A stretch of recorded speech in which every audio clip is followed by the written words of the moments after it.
Hello everybody. Can you hear me? Is the sound working? Hello everybody.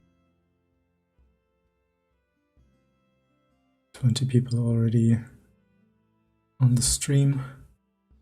Thanks for joining. Pepper, that's nice. Thanks for the feedback. Hope this side is not too horrible. Hello Shimon. Joao, thanks for stopping by again. I will wait a little bit to see if everything works. Severio, hello, sounds okay. That's perfect.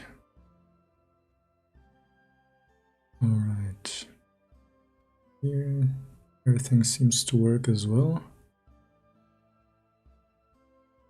I think. Zinlin, love the work. Thanks. Thanks a lot. Glad you like it. So let's zoom out a little bit just to see what we're working on. It's kicks. This already looks great. Thanks a lot. This is actually what we will continue working on today. This is a Goblin that I started 2 weeks ago on stream. The beginning of this sculpt can be found on my channel. It's still available, and the aim for this character is to finish up as a miniature, as a 3D printed miniature in the end. And the concept in the background is something that I drew as a base, so I have something that I can reference from. And yeah, this is what we did so far. I think for today I will go into posing the character and then attaching all the accessories on the pose character. So I think this will speed up the process a little bit more instead of making everything symmetrical and then change it up later. So yeah, I think I would like to get it to a point where we can start cleaning up the model and then adding the rest of the accessories that are still missing. So how much time it will take to complete trivia? I think maybe next stream it should be done. Blender is still a program that I'm currently learning, so a lot is still new for me, so it takes a bit longer than it would in Zbrush. And because it's a bit more, how do you say it, janky for me, since I'm more used to Zbrush, I have to go over the same areas more often. And I'm looking forward to projects that we will do completely in ZBrush because I'm more familiar with that. But I think next stream the model should be done, and then we will print it. So I will put it on my printer and show you the results as soon as the next stream will be. Mr. Wraith, first stream of yours I've seen, looks fun. Thanks for stopping by again. Hey Mo, glad to see you back.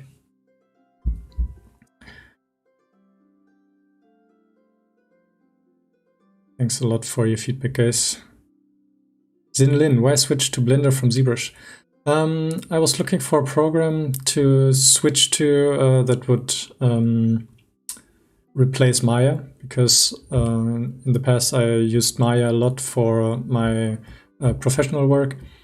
And since I want to focus more on freelance stuff, I looked for a program where I didn't need to pay all the subscription fees. So Maya is pretty expensive and Blender is free, and all the updates that I saw is that it's moving in a direction which is really promising, and more studios switch over to Blender, and there are a lot of great new functions in there that I wanted to try. So, and I wanted to see how the sculpting compares to ZBrush, which is basically the reason for the sculpt here, and just to see how production ready the sculpting is. And yeah,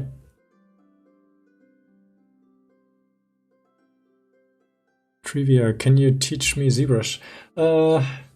This is a long process. I did do some tutorials on my channel that you can watch that explain some of my workflows and some techniques that I use. And more tutorials will follow. But if you're interested in anatomy sculpting and stuff like that, you can check out my Patreon page. There I have the access to my live stream archive. And on this week's Wednesday, so 3 days ago, we did the beginning of an écorché model. So starting the human body from the skeleton up.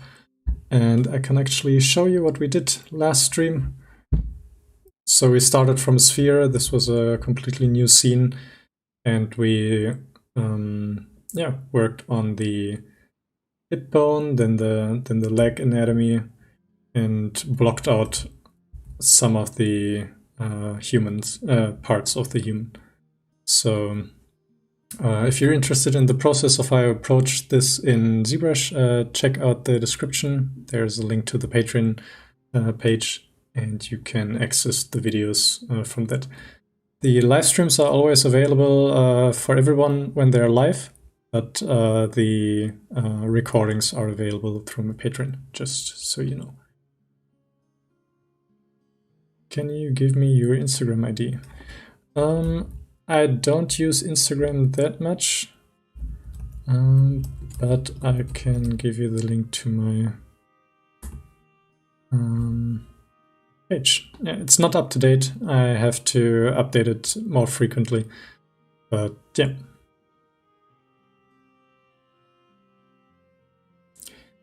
Shimoon.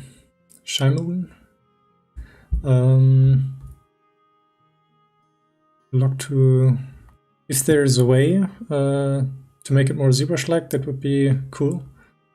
The navigation is not that big of a struggle for me. It's very similar to Maya and stuff, but the brushes and the creation of new meshes and fusing meshes together and the low poly to high poly workflow is a little bit different. So Shimoon preferences, navigation, change turntable to trackball. Let's see. Edit preferences, navigation.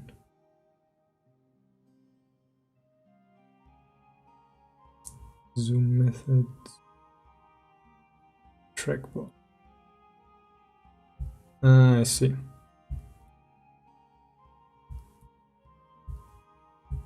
All right. Yeah, I think this enables the three axes, but most of the time, even in ZBrush, I disable the sideways rotation of the camera. I enable it from time to time, but sometimes it's more comfortable to rotate it on a locked axis. So I think I will stick with the turntable for now. Yeah, this looks good.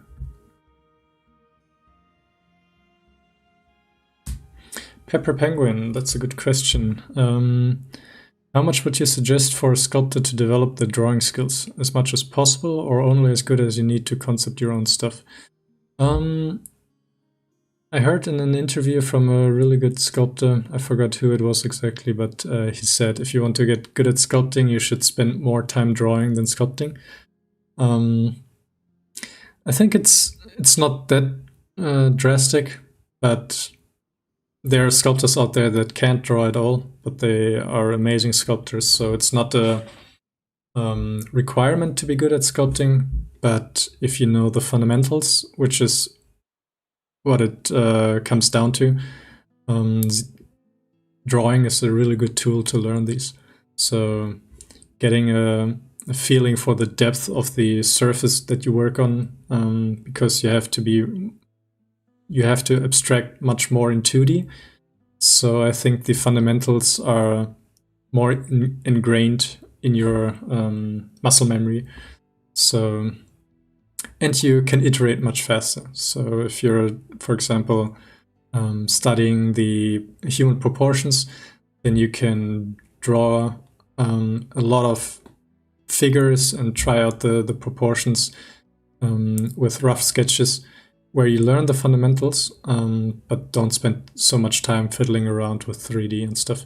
So it's a good tool. I would see it as that if you want to learn certain anatomy stuff or get better at likeness studies or design, then it's another tool that you can use to develop your skills.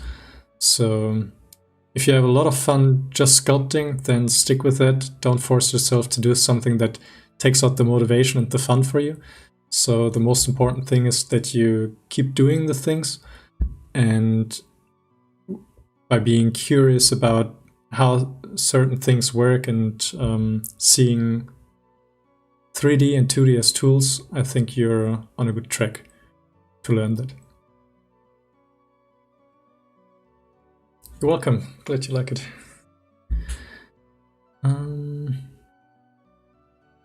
Mr. Wraith, thanks for stopping by. Hope to see you next time and have a good day.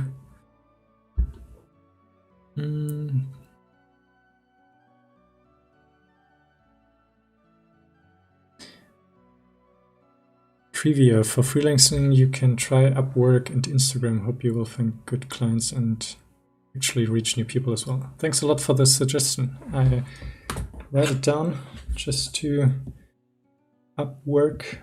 I haven't heard of that. So, drawer. I will sculpt the goblin here. I think I will try to put him in a pose and get the model to a more finished state, so we can add all the missing things. And maybe I will get to a point where everything is in place today. And if it's the case, then I will probably finish the rest up in Zbrush for next stream. For the next stream to show you the finished print. So maybe this will be the last stream for the Goblin. Maybe it will last one stream longer, but we will see.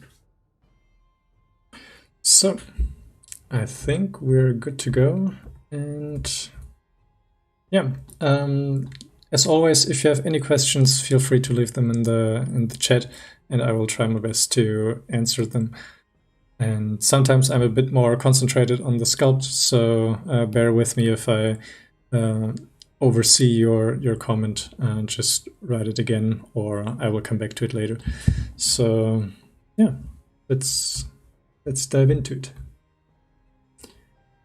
So what I wanted to do is to hide everything that is currently blocking the main frame of the body. So I have the base of the body to pose. So I will hide these, and probably the foot as well.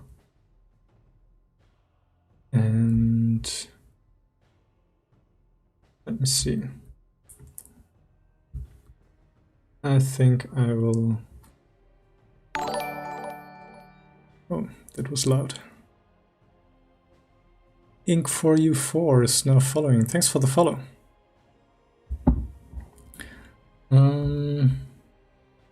Alright, how will I post this the most efficient way? Normally in Zbrush I would use the Transpose Master. It's a tool that combines all the objects temporarily, so I can manipulate them all at once, and then they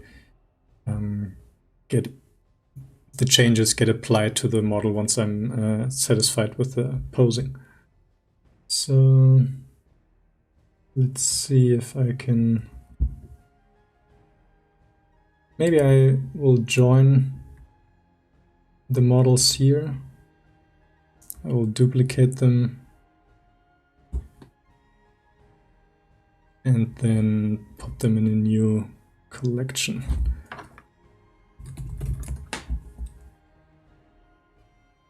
This way I can join these meshes and still have the ability to go back. I think I forgot to add some. So these pants, they have to be duplicated as well and put into the same. And the shirt is still missing as well. So we will do that as well. Closing.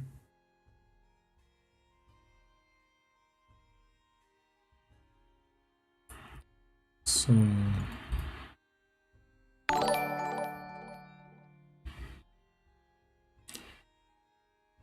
Victorious is now following. Thanks for the follow. So I quickly put that aside here. Mo, his ankle looks a bit strange. Yes. This is way too straight right now. It's not refined at all. I will come back to that later. I think when I change the foot pose, then the ankle will change anyways, so I will do that later. So I forgot the eye as well as the teeth as well, so there are way more objects in there than I realized. So now we should have everything. Yeah, this is looking good. Shirt, that's right. Thanks for the notice. That should be it. And what I want to do now is to join all of these parts and see if Blender can handle it.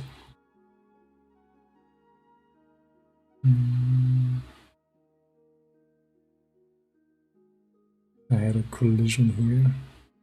Don't know why.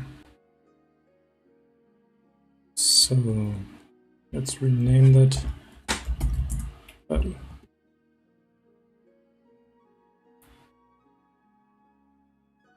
And let's start with... no, I will first hide all of these and put them in a new collection. New collection, old body, and let's hide it.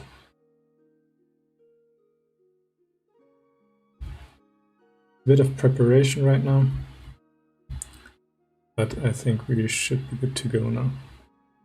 So let's go into sculpting.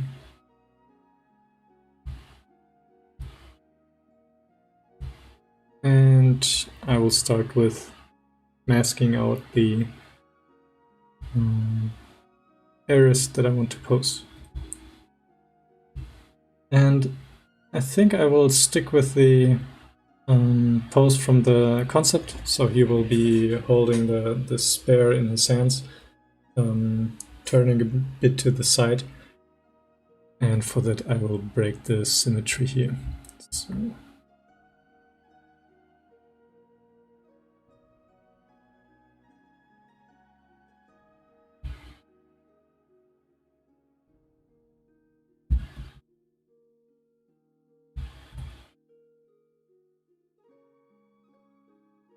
I will be really rough with the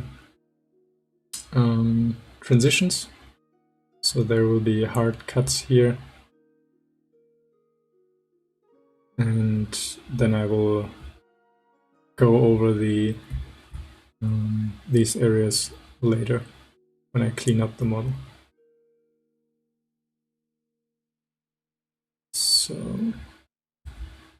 let's invert the mask And let's see how the rotation and stuff works. Alright.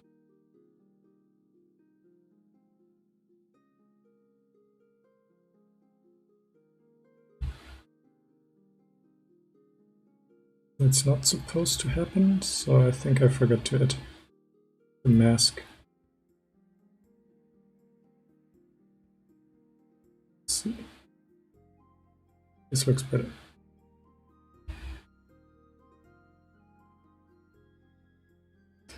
Cascavel, you've probably been asked this a lot, but how are you finding Blender? Do you like it? I like it so far. It's a bit different in sculpting wise than Zbrush, which I still have to struggle a little bit with. But for being a free software, it's pretty amazing. So if you're just starting out, I wouldn't recommend learning Maya anymore, but only use or dive into Blender. It's pretty strong.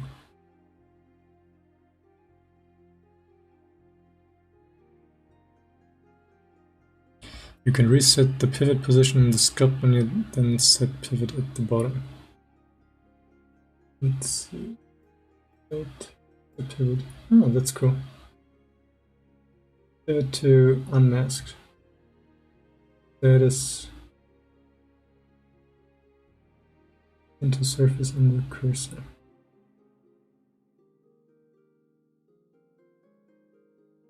It's cool. Yeah, that makes it a bit easier.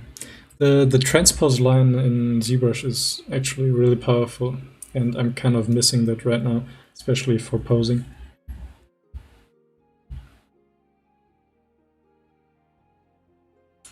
Thanks for the tip. So what I'm trying to do right now is to angle the arm in a way that it's a bit pulled backwards.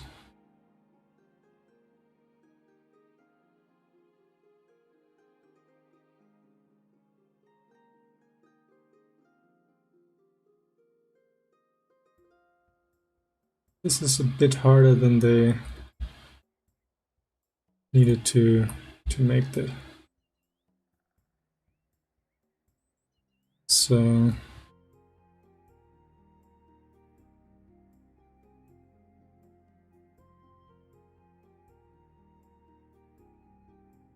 I think I need to find, or I have to research some workflows to make that a bit more efficient.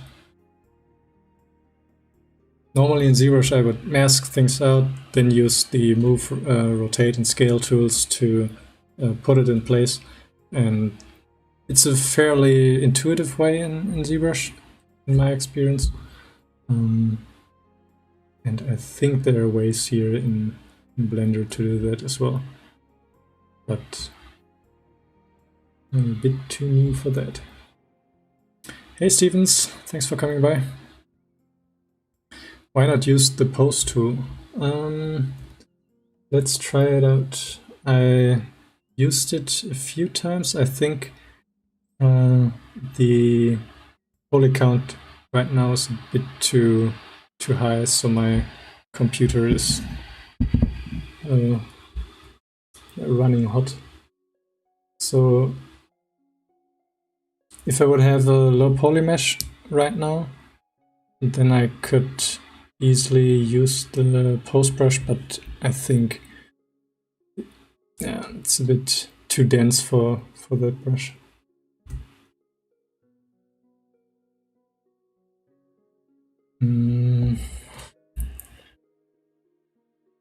What I could do is to put the mesh into ZBrush and do a quick zero mesh over it to use as a base, but that would defy the purpose of doing the sculpt in Blender. So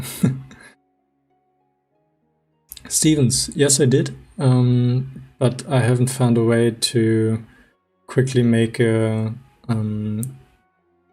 retopology of the mesh. So in Zbrush I would do a high poly sculpt, then make the new topology, the low poly model with the zero mesh modifier, and then I was able to project all the details back onto the subdivided low poly model. And I'm not sure if there's a similar kind of workflow here in Blender. So I think for now I will stick with the masking and rotation.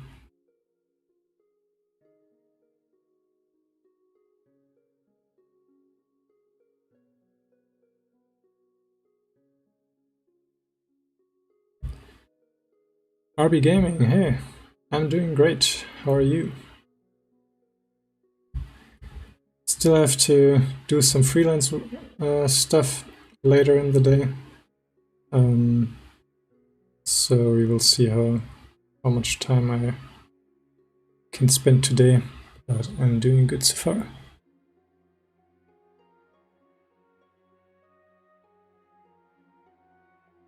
Pepper, yeah, I thought about that as well. I used a similar workflow in Maya for my latest miniature sculpt that I did, the small ghoul miniature, this one here.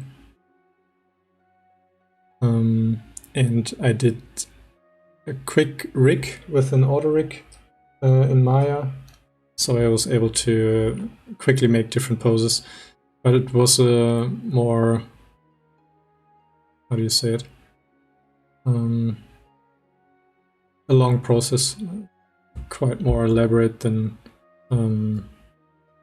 masking and then posing. So it took a while to get it working, which was kind of fun for me. It was a bit of a change from sculpting and animation, which I do for my diploma project. But I think for the stream, it's not so interesting to watch, I think.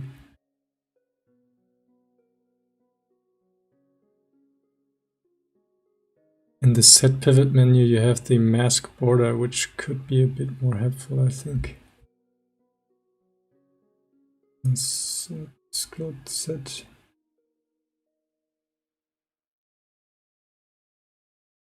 Let's see. Ah, this is a great tip. Thanks a lot. This will make it much easier, I think. So for that, this looks good. That was way quicker.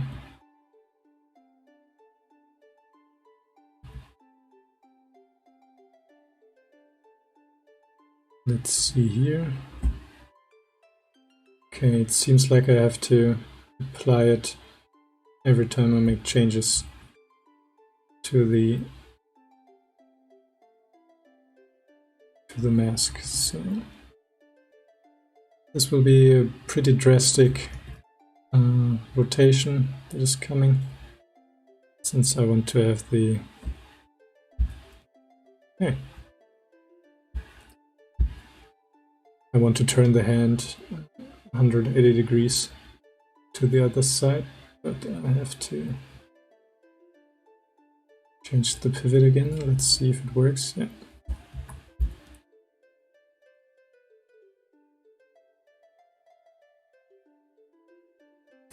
Performance-wise, Zbrush is handling geometry much better, it seems. I don't know if you hear it, I hope not, but my computer is running pretty loud right now, so I hope it doesn't disturb the audio too much.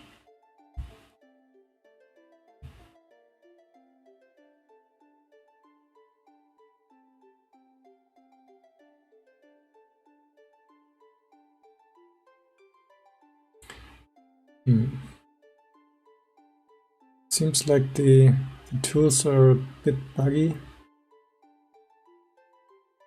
but as long as we get what we want, that's fine. Candy wrap arm. This is a usual result or a common result when the skinning went wrong on a character rig. So we will fix all of these areas later. But I think it's good that we... Zero, good day. One moin as well. Pepper, yeah, thanks. Glad you hear the music instead of the computer fan. I hope it's a bit more pleasant. Zero, thanks for the follow.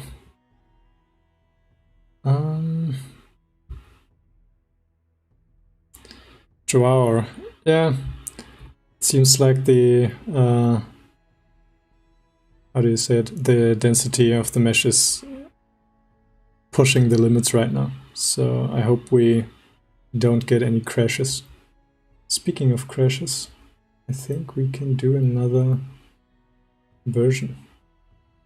Saving this thing, let's see. Goblin V02, save, so we don't lose anything. All right, so his left arm is going up a little bit and the right arm is holding the spear. I think the angle of the elbow is correct. Just have to rotate the arm downwards a little bit so it matches the line of action with the spear. Mo, have you gotten used to the keyboard shortcuts? I'm a bit all over the place with the shortcuts right now because I'm using Zbrush, Maya, and Blender currently, switching daily because of work, diploma project, streams, and I think I'm getting a bit better and more comfortable with the shortcuts in Blender. Yeah, but it's quite confusing at the moment since everything is kind of mixed together. So, here, mask. Let's draw the mask for the other arm. And I'm just using Shift, smoothing the mask, which smoothes better, I think, than Zbrush. So it's a bit strange that some things work much better in Zbrush and some things work better in Blender. So they definitely have their advantages and disadvantages. So set the pivot to mask border. Let's see if the rotation works. Yeah, that looks good. That's a cool function with the set pivot to mask border.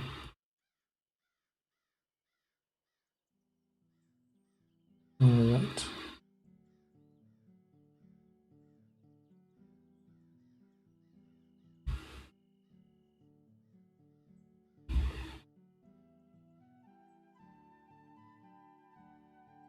I think this is okay.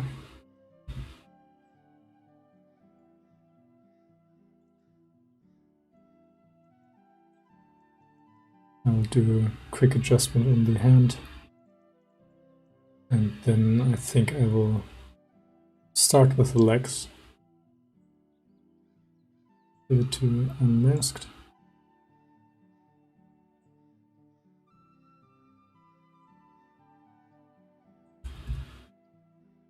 And move it over to straighten out.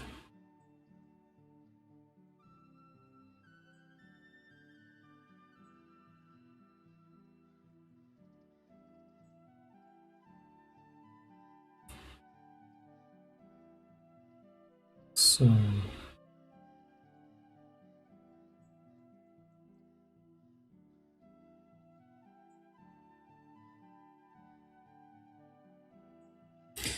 yeah, it seems like this is the bottleneck for Blender. Zbrush would have had no problems with the poly count here.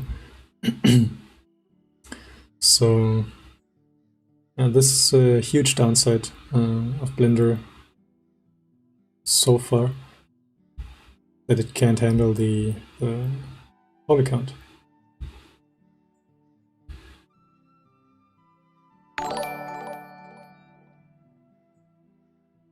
G just subscribed. Thanks for the subscription.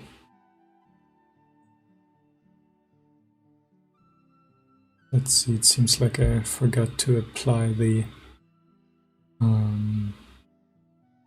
mirror modifier on the teeth. So let's duplicate them.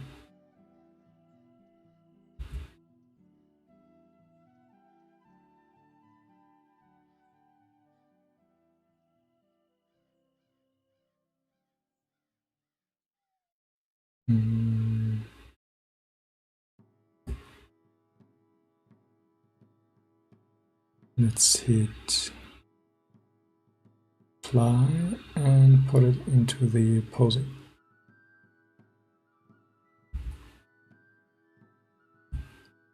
So we can take the model here and get rid of the old teeth. So just the upper ones. Rothwake, hey, thanks for stopping by. Hope you're having a great day. We're just continue working on the Goblin so far.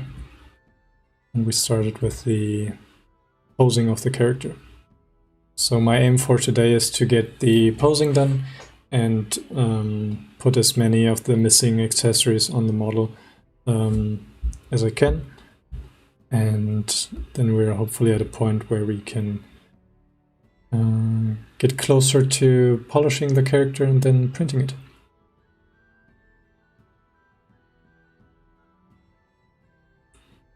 So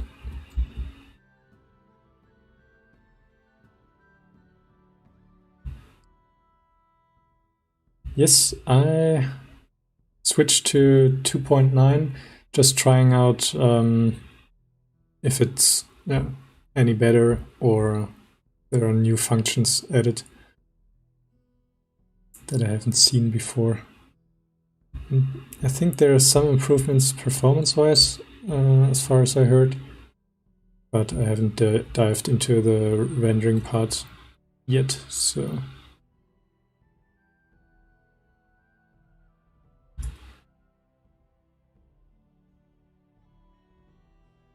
I somehow forgot to add the eyes here, so I will do that now. And I will join everything together.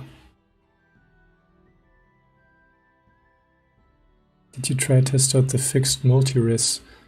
Do you mean the multi-res modifier? If that's the question, then yeah, I tried it out, but yeah, I haven't done the retopology yet. Would using Rigify to create a basic rig help speed this up? It would, if I would have retopo first. So yeah, I would have to make a low poly mesh of everything because the mesh is too dense right now. And it wouldn't make... yeah, I think the computer wouldn't handle the computations of such a heavy rig. So I didn't use that here. I saw some suggestions for a plugin that is similar to ZRemesher. I think it's Quad Remesh. It's a paid plugin for Blender, but this is something that doesn't make sense for me to buy since I own Zbrush already, and it has a pretty powerful ZRemesher tool in there. So yeah, what I would probably do in a production is maybe do the basic shapes here in Blender, switch over to ZBrush for 5 minutes, do the retopology there, and then import it back into Blender. Alright, something went wrong. I'm not quite sure what, but the fingers are missing. That is pretty strange.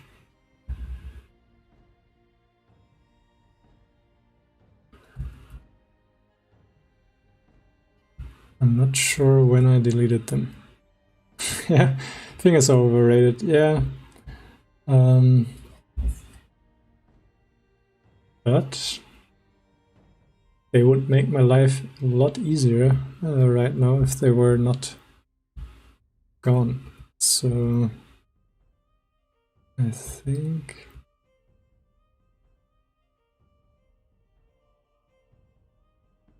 this is strange. This is really strange. Currently carefully trying to go back to see where they got lost.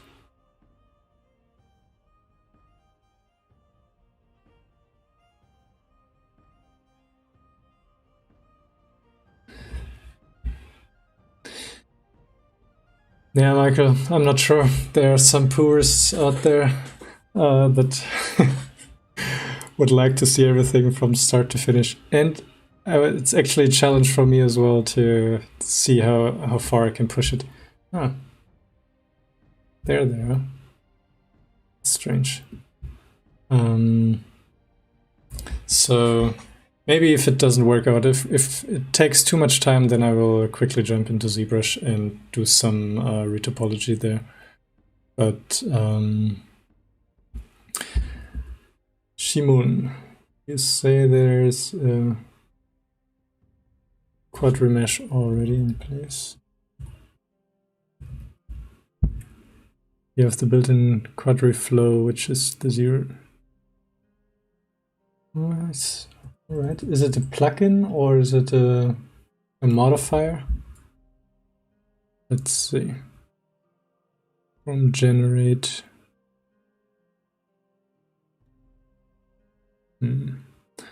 Can't see it here.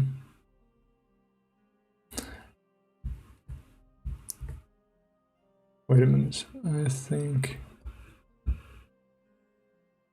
Shift Alt R.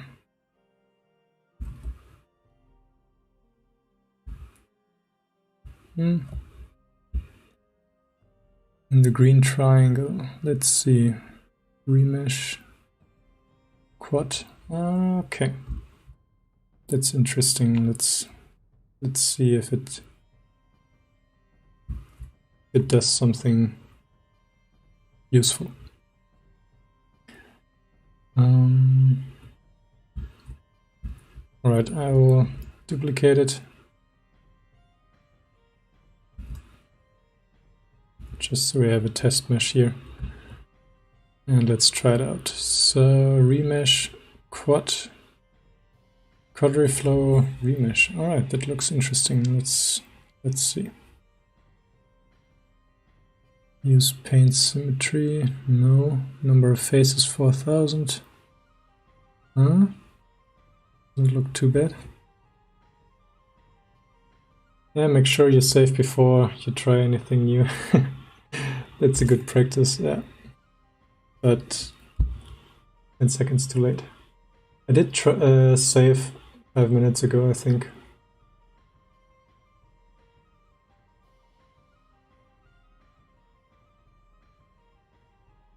Alright, this takes a while. Okay. So maybe I can show you in Zbrush how I would normally approach it. So let me take the feet here, for example. So normally I would have the feet here with, just imagine bad topology. I would duplicate it and then use the zero mesher, hit it once. And zero mesh is also pretty fast as well for the amount of work that it does. And now I would have the zero meshed version. I would go back to the old model, this one with all the details, and with my current model with the low topology, I would subdivide it a few times and then hit project all. So I would have all the details on there with the new topology. So I think in Zbrush the Goblin would take quite a lot less time. But let's see. It's 50% done. Mo, are they called biceps because we have two? Yes, it's biceps because there are two muscle strings that combined are the bicep. That's why the tricep is called tricep as well, because it has three muscle heads. So you have a large, I think, 3 attachment points on the shoulder blade, if I'm not mistaken, and then on the forearm. So draw 4,000 faces was way too low. Now let's see how it performs. So if you have any questions, I think this is a good time right now, because it might take a little bit longer. Okay. Yeah, this is way too low. But actually, not that bad of a result.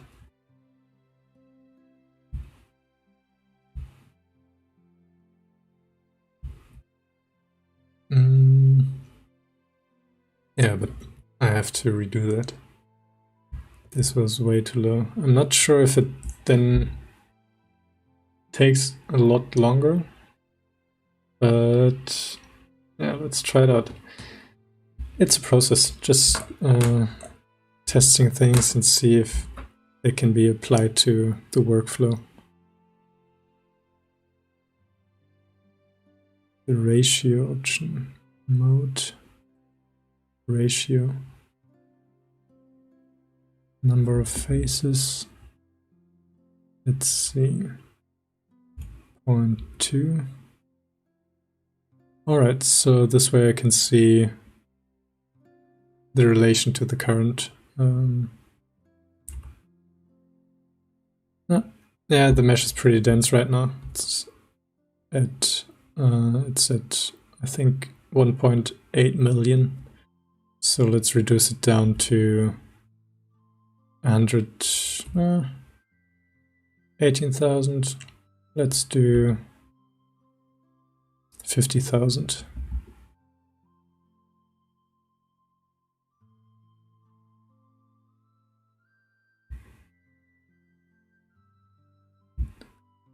Let's see. All right. This may take a moment, so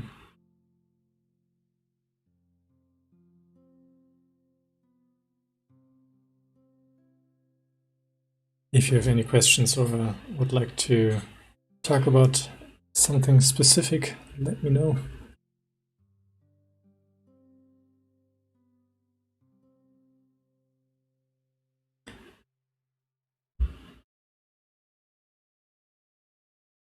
Mo, how did you learn anatomy? Mostly through books and YouTube and Google Images. I think these are the 3 main resources that I did. I never had classes on it, but yeah. So I was looking up basic drawing tutorials on the proportions and stuff. So then I got deeper into the subject matter by looking up certain bones and muscles and where they attach to. And I did a few studies where I would build the whole body from the ground up, similar to the study that we started on Wednesday. So I did multiple of those. And this way I was able to get a grasp of anatomy, and drawing helped a lot as well. Fuxi? See? I don't know how to pronounce your name. Do you play Warhammer or D&D? I used to play Warhammer in my childhood. It was, I think, the longest hobby that I ever had.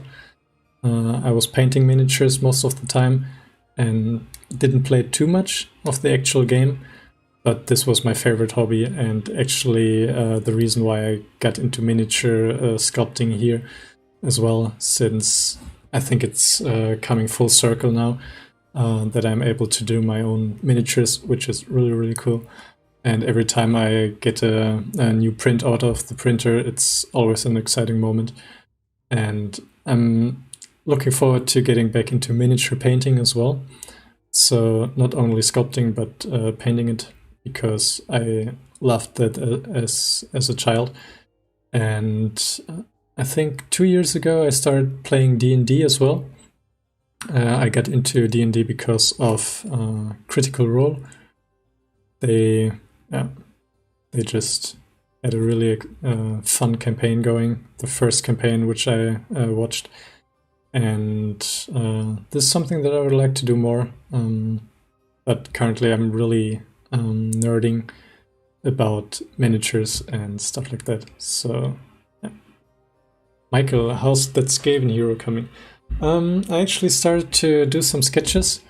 It's still in the early phases, but there's more coming. I'm currently trying out the anatomy of a rat, which is kind of strange and elongated. Everything is like pointy, and I'm looking to get a bit more familiar with the rats before I dive into the character design, but there's something in the works, so more to come.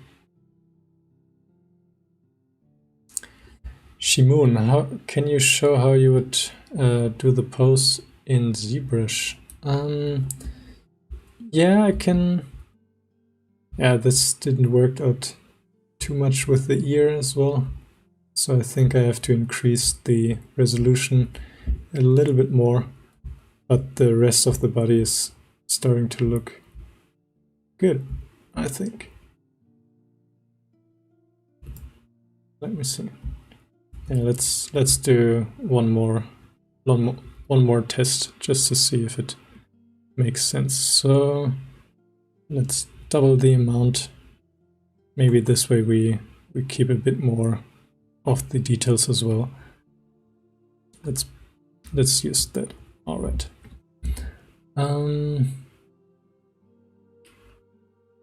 Luthwick, as a D&D fan, you excited for Baldur's Gate 3? I never tried a Baldur's Gate game yet, but the trailer was amazing. So I might have to check that out.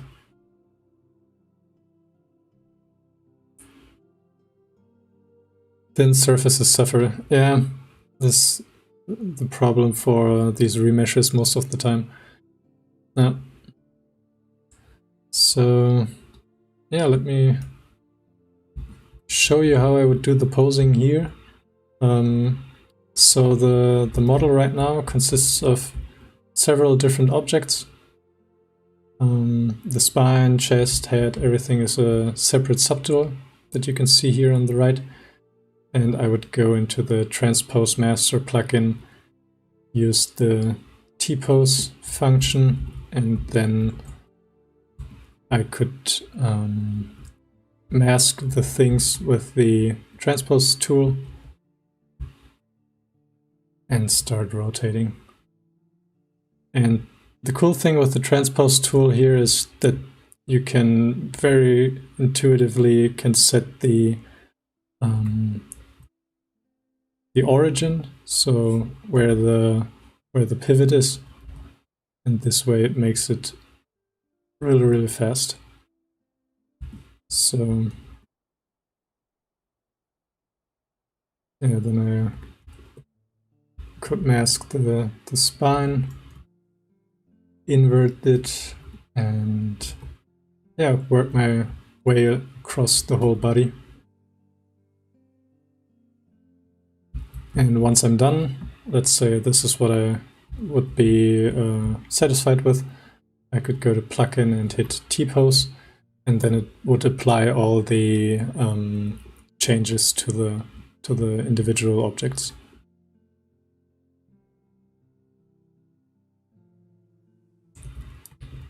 So let's redo all of that.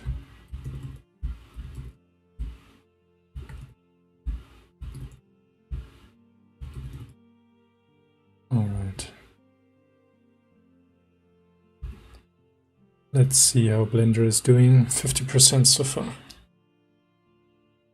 Shimoon. Yeah, the gizmo is pretty uncommon, but it's actually really powerful as well. So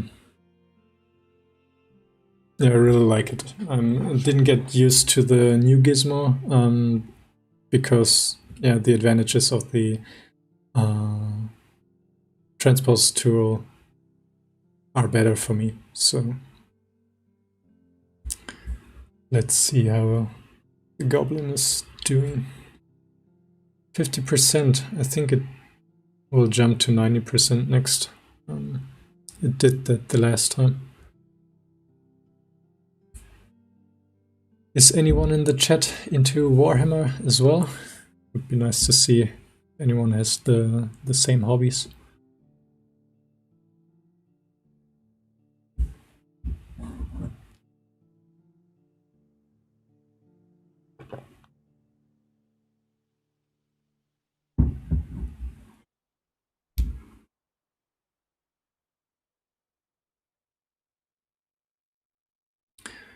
Ruthwick.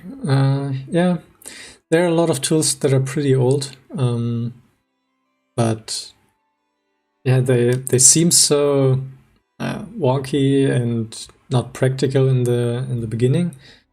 But once you get used to the tools, then you see that they're really aimed for sculptors and very intuitive workflow, so it's less technical.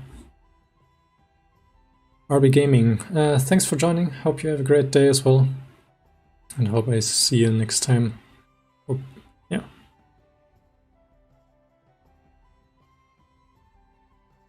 Have you seen the video series Astartes made by one guy? No, I haven't. I will write it down. Astartes. I saw. I think when I started out with 3D, there was a fan film about the StarCraft series made by one guy, which was really amazing. So this was really inspiring to see what is possible as a single person. Faxis? I don't know how to pronounce your name. Not Warhammer, but I do play a lot of D&D. Got into sculpting about half a year ago because I wanted to 3D print my characters. That's awesome. This is so we're on the same page. I think doing your own miniatures is really, for me, it's such a joy. They're so tiny and still have so much detail in them. So yeah, having a complete army in front of you is a lot of fun. I'm really looking forward to building a set of miniatures.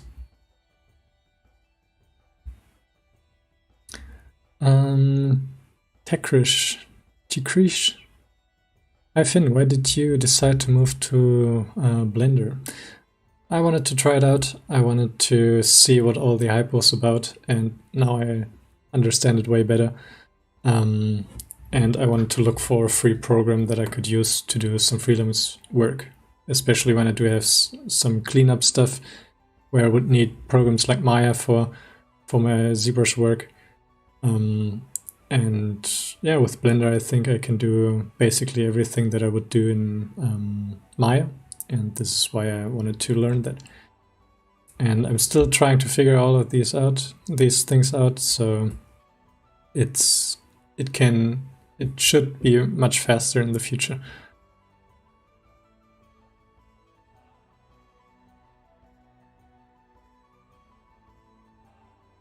RB Gaming, when will you do the next stream? Next stream will be on Wednesday, the same time, and we will continue with the sculpting of the human body. So the rest of the bones for the upper torso, and maybe starting with the skull. So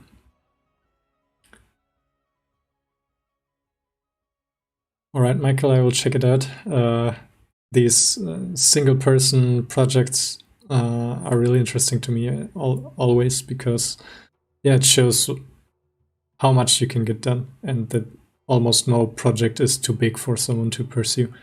It takes a lot, but yeah, it's always fun to see if someone succeeds in it.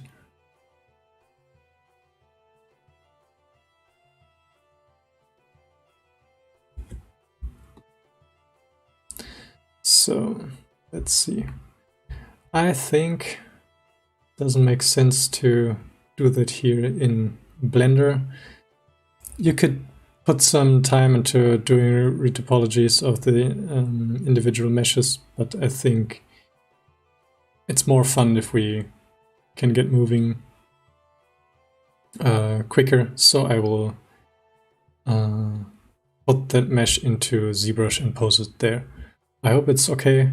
I'm sure you can do that in Blender here, but it takes a little bit too much time right now to figure out. So I will yeah, do a quick shortcut for me and jump into Zbrush. I hope you don't mind, but I think it will make it faster and more enjoyable to watch. When it comes to the principles, I think everything applies to Blender as well, that I will do in Zbrush, but in a bit more faster fashion. So let's export it as an FBX into Blender. Let's create a new folder here. Goblin miniature. And it should be exported soon. And this way we can also project all the details quicker, so yeah, you get more done. Yeah, the damn ears and the teeth as well. They got messed up as well. So let's see. I think it's freezed on me, but it's probably writing out the fairly dense mesh right now.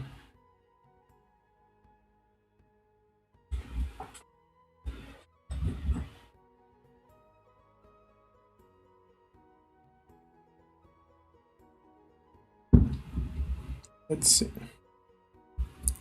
Luthvik, do you even bother with manual retopo? I figured that's not as required in miniatures print-based workflows. In prints, it's not. ZRemesh is totally fine for that. It's yeah, so good now that you can yeah, get a complete print done without using any manual retopo. There are certain parts where it makes sense to do it manually. When you want to have clean edges at certain points, if you have hard surface objects on the sculpt as well, then it makes sense to do a manual retopo. But other than that, for miniatures, yeah, whatever gets the job done the fastest. For reusing certain things and automating stuff, then it makes sense. Sometimes for if you want to apply textures and you would need to have proper UVs to get the textures wrapped around the object properly, alpha maps and stuff, then it can make sense to do manual retopo as well. Yeah, but other than that, for miniatures, not so much, I think. So it should be exported now. Let's see.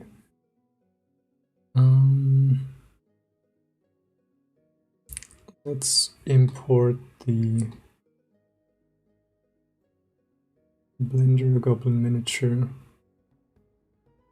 I have to go through the FBX importer first. Import the projects, Blender, and let's open that up. Let's see how dense the mesh really is. Ooh. I didn't check the... let me do that again. I forgot to check the selection only. So, selected objects. No wonder that it took that long.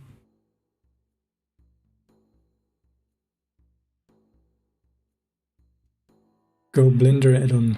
No, I haven't tried that out. I used the Go Z add-ons for Maya in the past, and they were really buggy, so I didn't bother exploring that any further.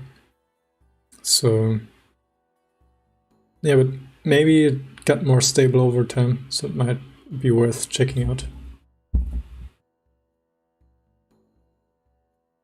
So this failed completely. Let's import the new one. There should be only a few objects in there. Yeah, that looks much better. 1.8 million polygons. It's already dense.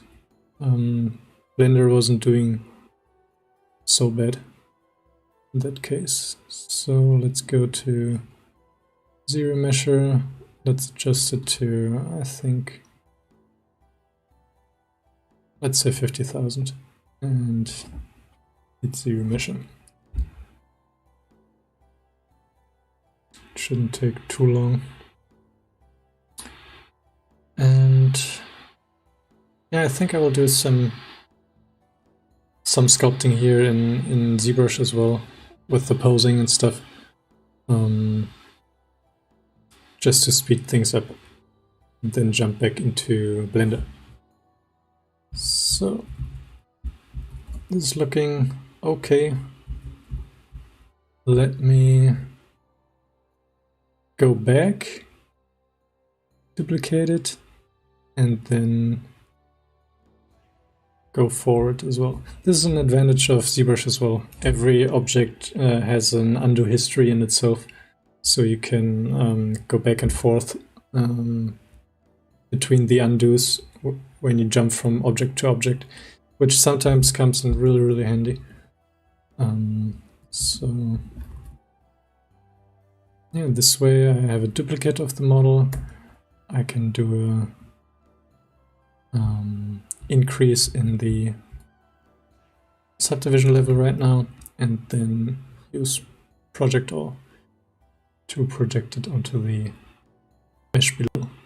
Let's see, it could get some weird results because there are a lot of meshes intersecting right now, but this doesn't look too bad. This looks actually pretty good, so we will stick with it. Ruthwig, do you ever use guides for zero measure, or are the default results fine? For accessories and stuff, I mostly use the default one. Thanks, Mr. Napstar, for the sub. For accessories, I use the default zero measure, but for the face, I normally draw the guidelines with a zero measure guide. The pants look great. Thanks.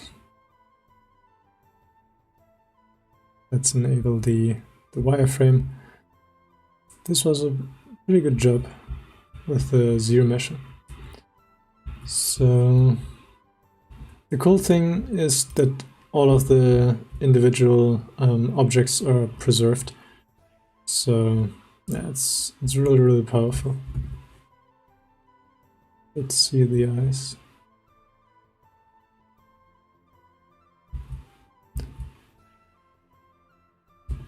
It has some problems with really fine, how do you say it, fine meshes as well. And especially when they intersect, like here, the projection has a lot of problems. It's most of the time it's in areas that are hidden or not that visible anyways.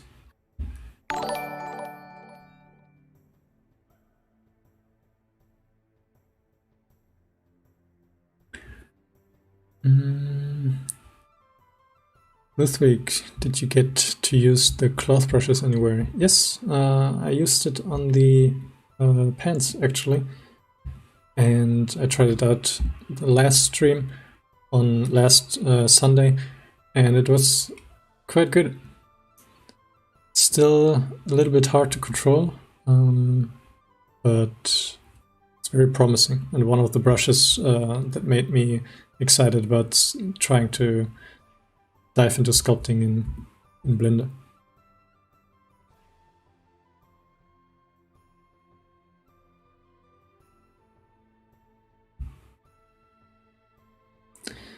Logan, yeah, Zbrush still has a lot of great tools that Blender doesn't have yet, but yeah,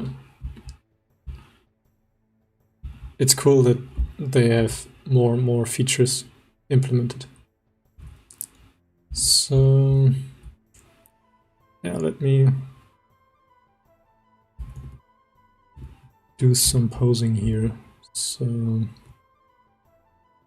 I will quickly open up the concept on the other screen for me to have as a reference. Drugs. So this way I can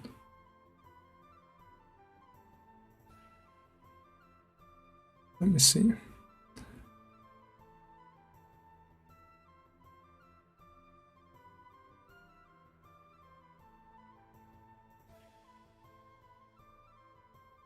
I think I will, yeah, I will put the image on the other screen here, but we will get back to the Blender scene soon.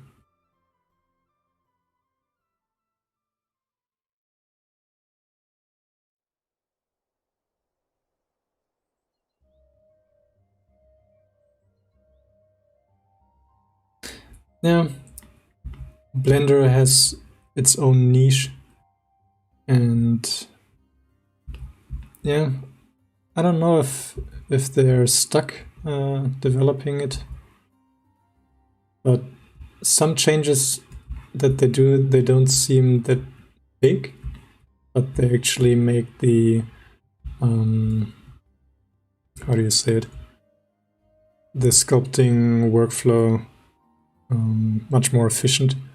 So even though it looks the same as it looked like 10 years ago, a lot has changed, and there are a lot of functions in there that are new and make a big difference. So they're still innovating, not so much on the UI side, but from the tools, they're making great additions. But it has to be more incorporated into the rest of the production. So it's still pretty separated from the other software packages, which makes it sometimes hard with the import-export and compatibilities of certain meshes and attributes and stuff. So I wanted to do the posing, so let's do that. I will use the mask lasso to get basic masking going.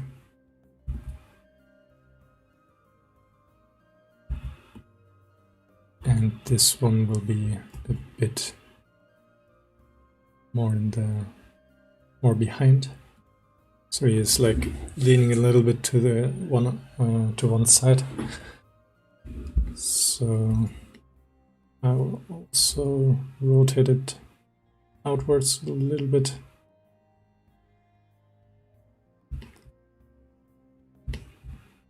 And let's rotate the feet so it's flat on the ground again. Something like this. And to make it a bit more dynamic, rotate it outwards.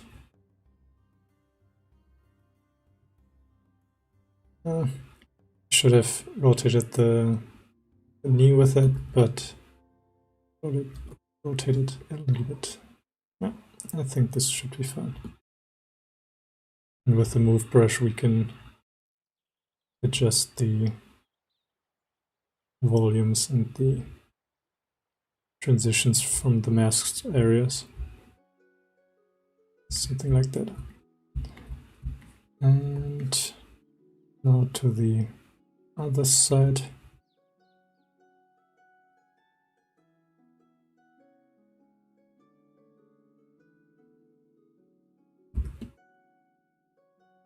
Something like that, and then the foot comes a bit more forward.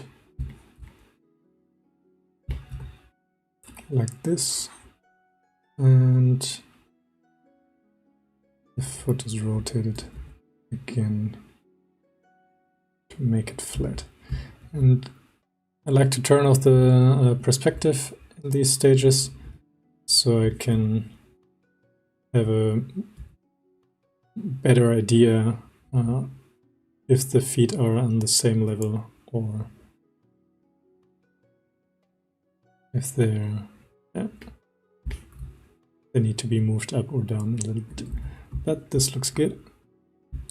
And now it's up to the head.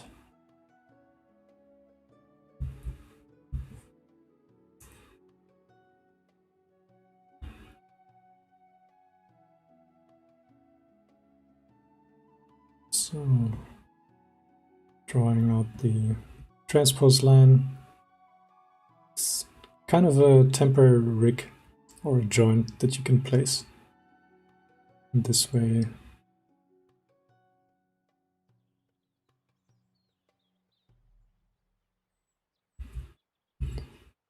we can play with it quite intuitively.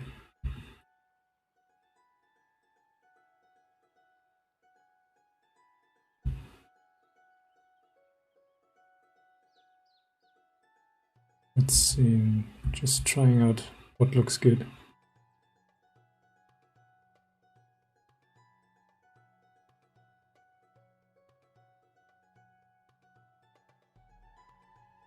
Maybe I can lift up the shoulder here a little bit to give it a more mean attitude.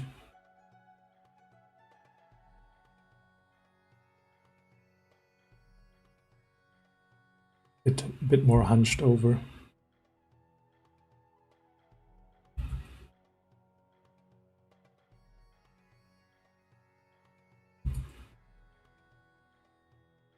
That doesn't look too bad, I think.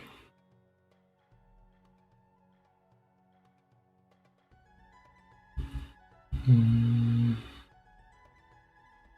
think the arm can be rotated a bit backwards as well.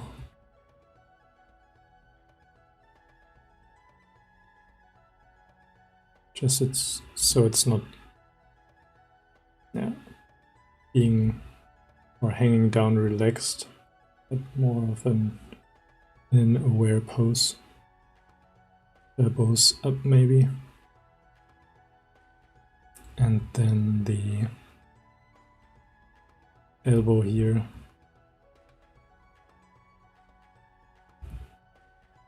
A bit more bent than before.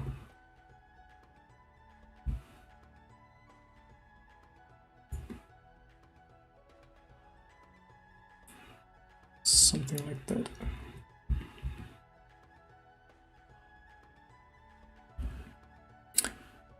I would really love seeing a stream on micromesh and nanomesh. I haven't played too much with these functions yet, but this is something that I would really like to try out as well. Some really cool stuff can be made with them. Hopefully in the future. I think in the next streams, especially when we do more Zbrush stuff, then I would like to try that out. Logan, what 3D printer do you use? I'm using the Elegoo Mars and the Nova 3D Bene 4, I think it's called.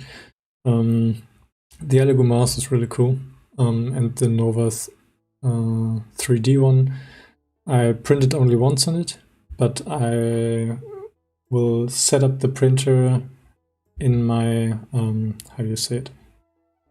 In my basement, I think next week. So I will do some more printing with it, and then I can talk a little bit more about that. But the Elegoo Mars is, I'm really satisfied with the results. So yeah, luckily the prices went down on the printers and the resin. So they're really affordable printers out there.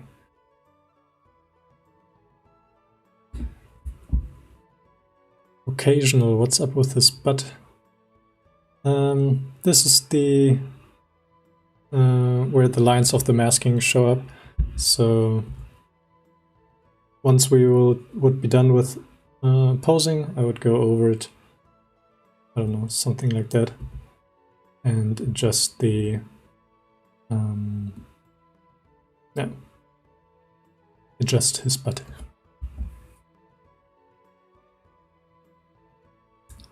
So this all of the cleanup stuff that needs to be done when you start with a T-pose, with a default pose in the beginning. So this is something that I'm currently actually thinking about, to what makes the most sense for miniature sculpting, because I guess sometimes it's faster to sculpt it directly in pose. So not fiddling around with the T-pose mesh in the beginning, but yeah, finding the pose directly. So I think the workflow for my miniature sculpting will evolve over time, the more experience I get with it. It's quite different than the animation workflow, where I would always sculpt the model in the T-pose, and then do the retopology and then the high frequency details and stuff. But for printing and for statues, figures that you print, then it's maybe unnecessary work. So this is something that I'm still figuring out.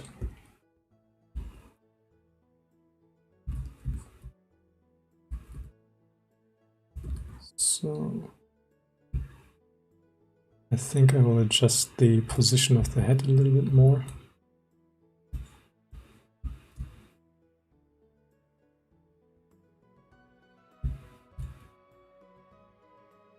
Because it's not sitting at a nice angle.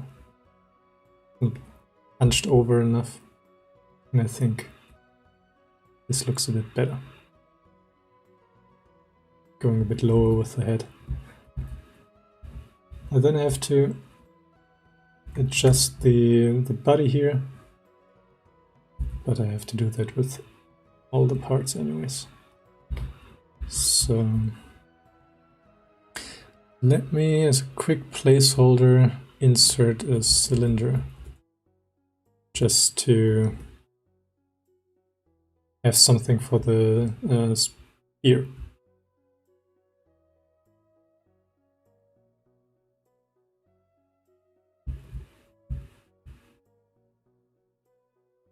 Luthvik, yeah, this is pretty powerful as well. I like that as well. Sometimes you, especially when you are moving faster, then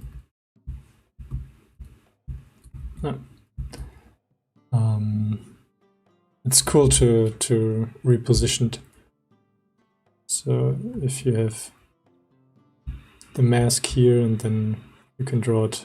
Especially with rectangle, sometimes you get the slightly incorrect framing, and being able to adjust it later. Pretty handy. So let's scale that thing up.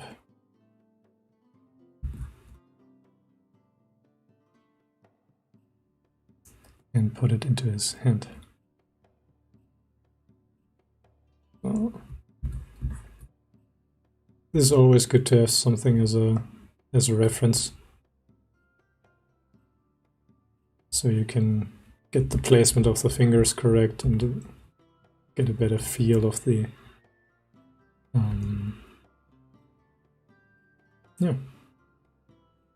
of the final pose with the accessories and stuff. Maybe I will angle it a little bit more to put it more into the current hands. But this looks good.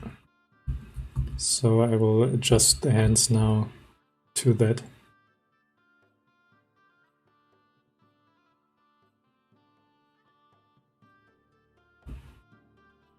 And yeah, it makes it faster and easier to judge.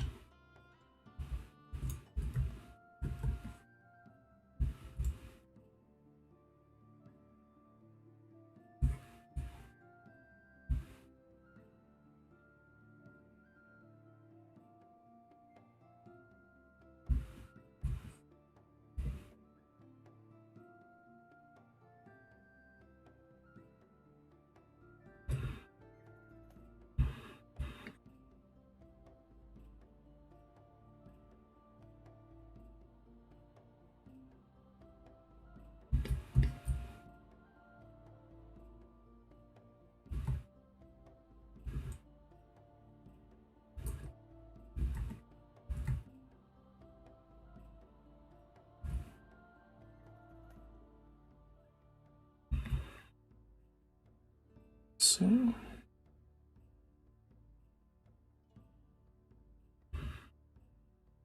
when it comes to hands, this is something that I think is an area where the asymmetrical sculpting would come in handy. So yeah, doing the hands in a neutral pose in the beginning and then redoing the whole hand just to wrap it around an object and put it into the final pose. I think it could make sense to leave the hands as a placeholder in the beginning and then sculpt the hands directly in pose.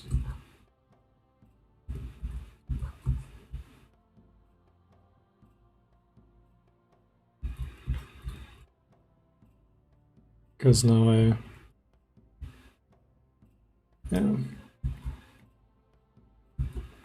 do a lot of the sculpting of the hands again, even though I did it earlier as well. So still something that I'm figuring out.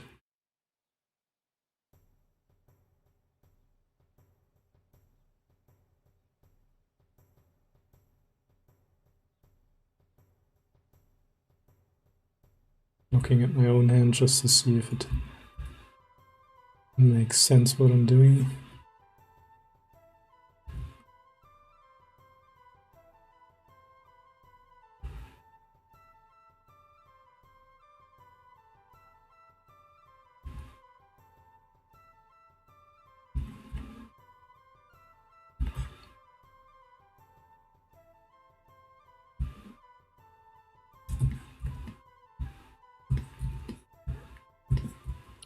What I just did is to hide the rest of the mesh to make it easier for me to see the model. We can do these small adjustments here.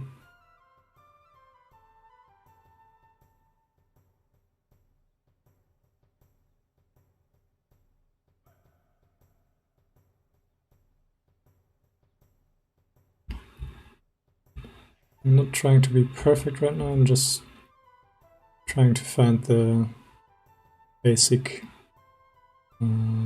pose that works, and then I can refine it later on.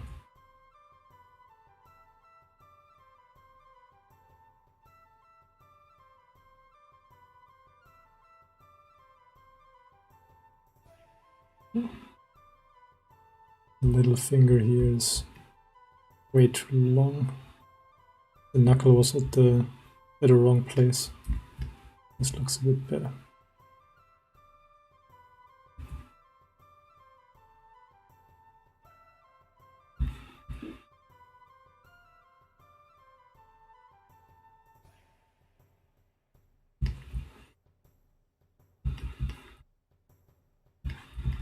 Alright. I think, yeah, I will mask out the fingers here individually and then quickly rotate them like this.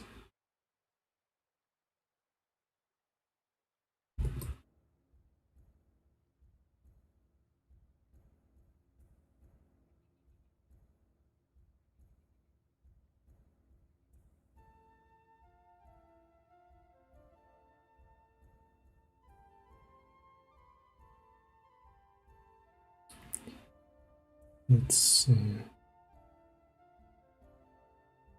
I think that is looking okay. This finger got a bit longer.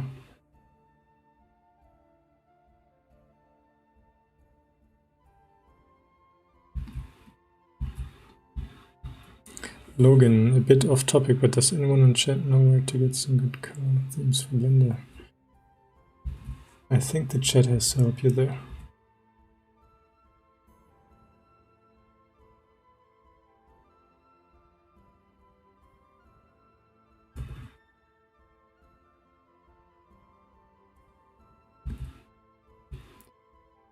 So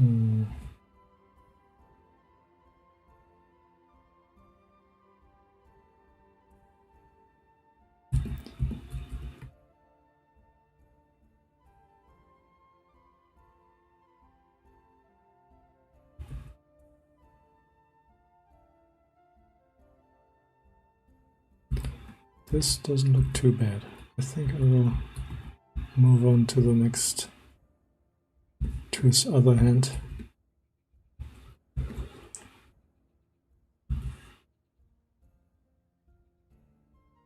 What I'm always looking for when characters are gripping something is the feeling that they're actually holding something with weight. So it's not loosely in their hands, but they're actually wrapping tightly around it. So trying to compress the hand around the object.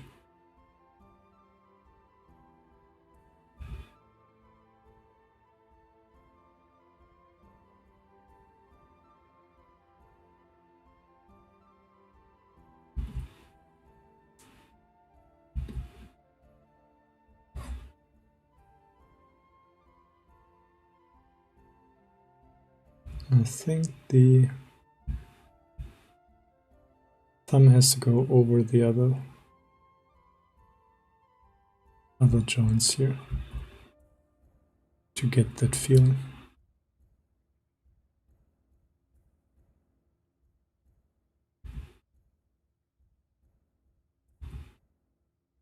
Something like that.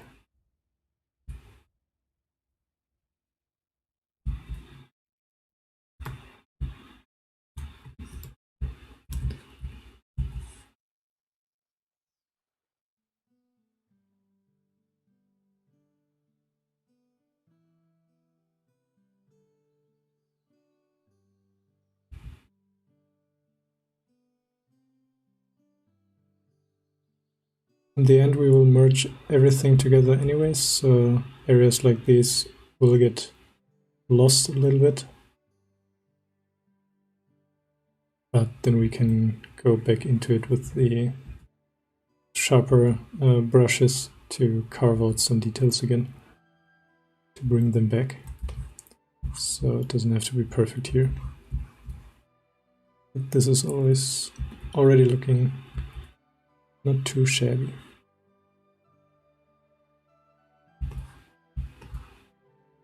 So let's go to the other hand here.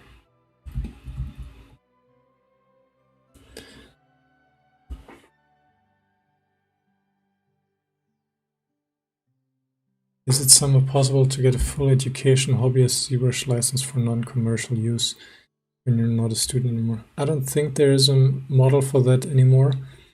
There were indie licenses before, but I think they switched to a subscription-based model some time ago. You can still get the full version that you only pay once for, but it got a bit more expensive.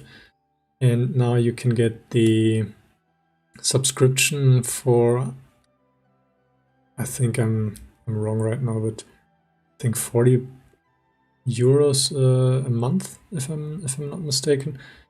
So if you're dedicated and you know, all right, I want to learn ZBrush in the next 2-3 months, then you can maybe get this the subscription-based ZBrush version. But there was never a free ZBrush version, even in the past. It was always paid. There were demos, a demo version. I think it lasted for 30 days, and I think there's still one, like a trial version, but not a long-term solution.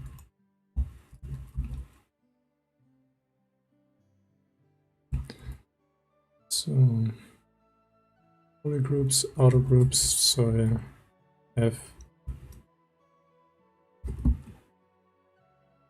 poly groups to work with.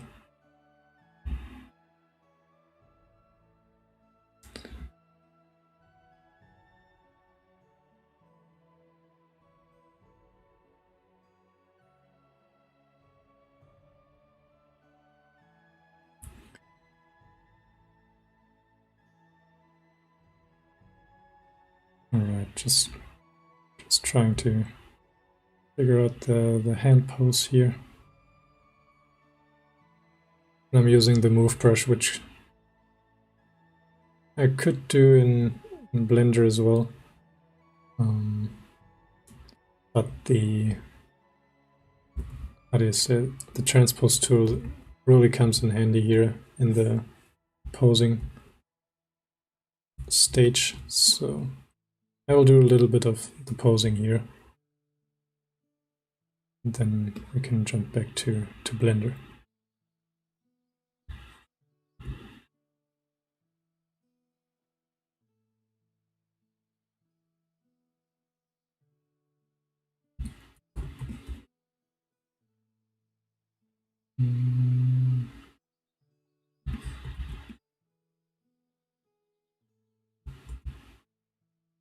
I will isolate the hand here just to make it a bit easier to work with. And then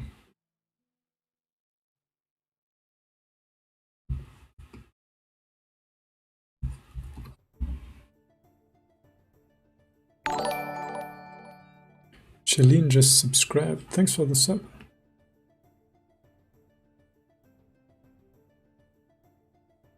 Let's rotate it a little bit here, something like that.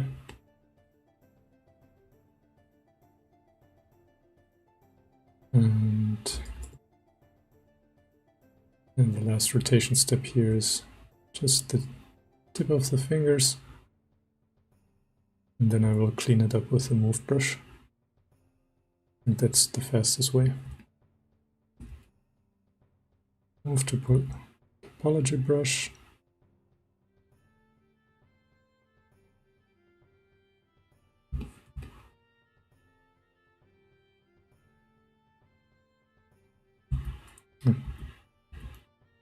I just messed up the shortcut for brush size.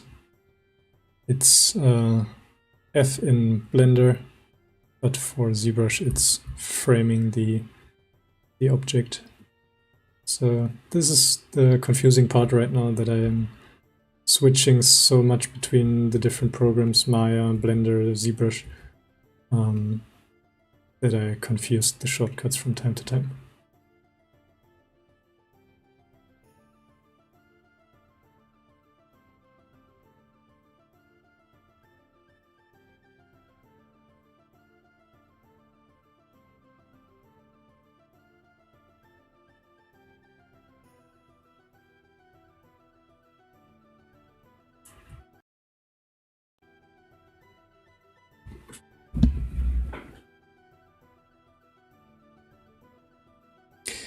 No, yes, that's actually pretty wise, and what I would recommend to everyone that's starting out as well.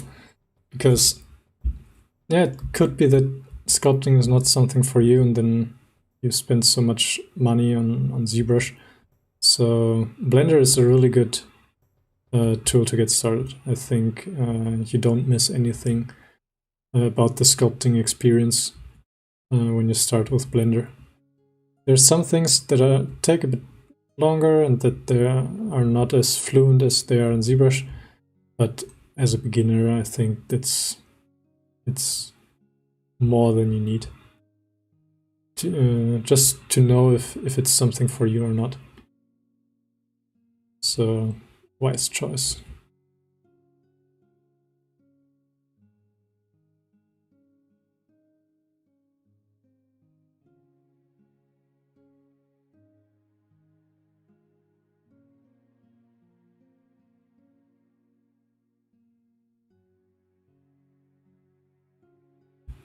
So I'll add some volume here, so the hand feels a bit more pressed against the spear.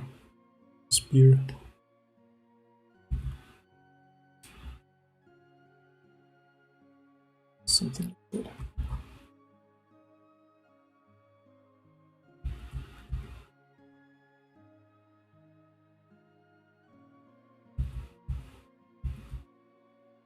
There is no masking in ZBrush Core.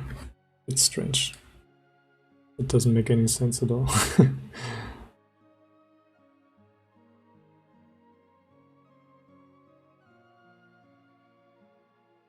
ZBrush Core used to be called Sculptress, and it was a free program, if I'm not mistaken.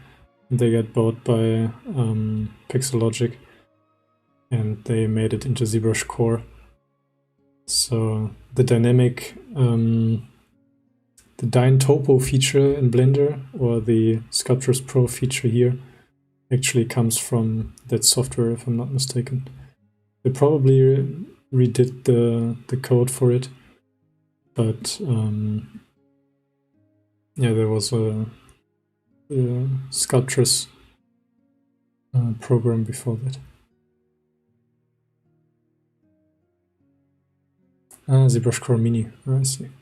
Yeah, I haven't tried them out, so I don't know too much about their functionality and limits. I guess it would make sense to try them out if you have ZBrush already. So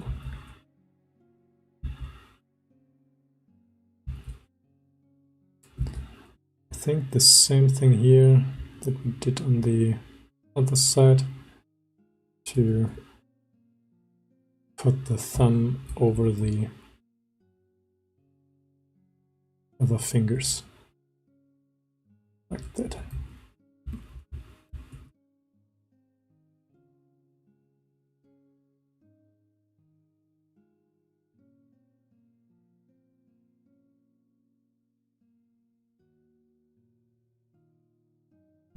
This way it's more clenched around it. Right. Get back in there, police. Perfect. Alright. I think the process in Blender would have taken quite a long time with not having the transpose line. So I'm glad we made the jump here.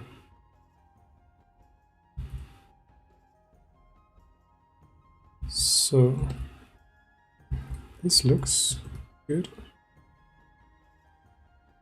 Let's adjust some of the last things here. I will probably inflate it a little bit. The belt was too thin. So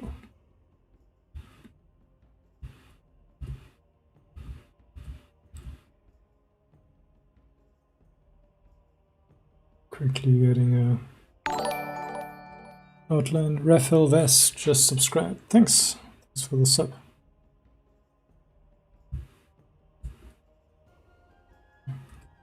Let's thicken it a little bit more.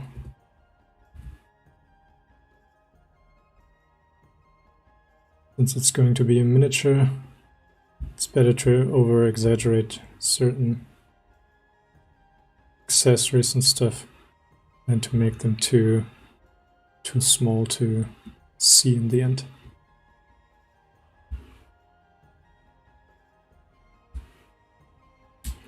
Ruthwig, did you try the 3D cursor method? I haven't dived too much into the 3D cursor yet. I heard as well that it's pretty powerful, but yeah, I think I need to look more into that. I think, as far as I know, that it's like a temporary pivot, which is the same functionality than the transpose line. So maybe that adds more intuitive functionality to Blender. Drawer, are you going to model a base stand or just print the figure? I will probably add a decorated base as well that I will print.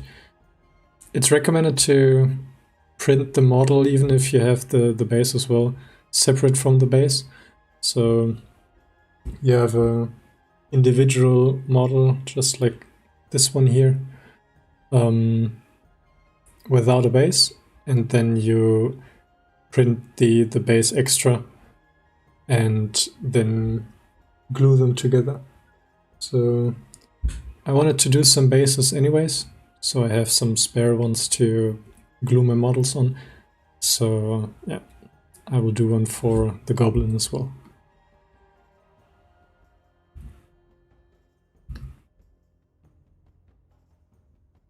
Ruthig, alright. Yeah, then I will check out some tutorials to get more familiar with the 3D cursor.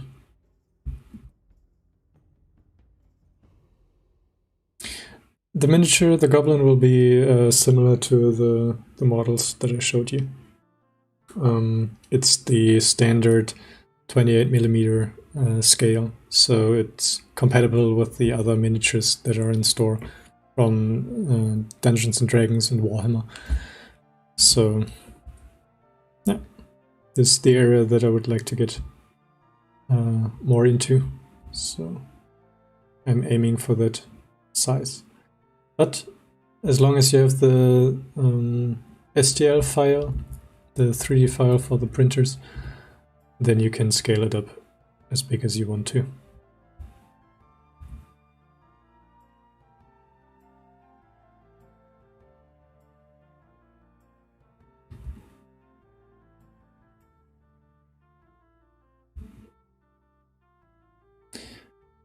Have you ever worked with Sideshow or intend to? That would be awesome. I don't know I'm at that level yet, because they're the best. But if there would ever be the chance to work for them, I would definitely do that. They do some amazing models, and they have great art directors there, and yeah, other great artists that made miniatures, not miniatures, statues, collectibles and stuff. So that would be awesome. Maybe for a garage kit or something like that. So intro bug. Blender is not that bad as at all. So Zbrush has its advantages. That's why I'm currently in it. But you shouldn't underestimate Blender. It's pretty powerful. Maybe it's the same comparison as comparing Maya to Zbrush. So this would be a better comparison than Blender to Zbrush. Yeah. But Blender already did an amazing job with the sculpting tools. It's not quite as good as Zbrush, but they had much more time to develop this software than Blender had. And Blender has all the other functionalities as well. So this is a great advantage for that software. Yeah, and sculpting, yeah. I mean, if I think back when I started out, I would have been very happy to have a software like Blender to legally try things out and to see if it works for me. But yeah, they don't come close to Blender to Zbrush yet. So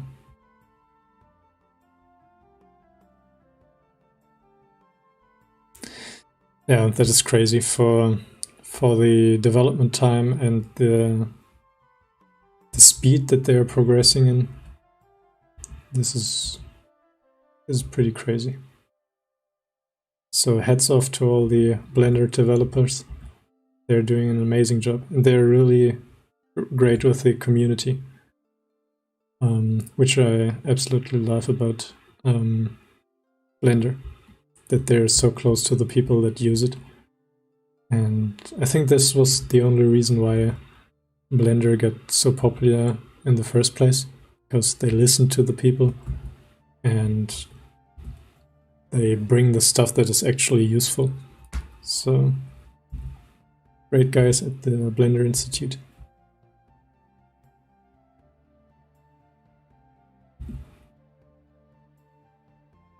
Alright, I think we can jump back into Blender and then wrap the rest of the cloth onto the model.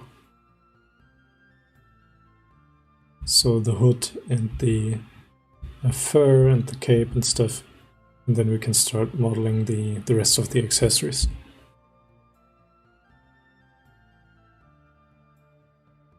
Dynamesh was a huge feature. It blew my mind when it came out that, boom, suddenly I have a completely new topology. So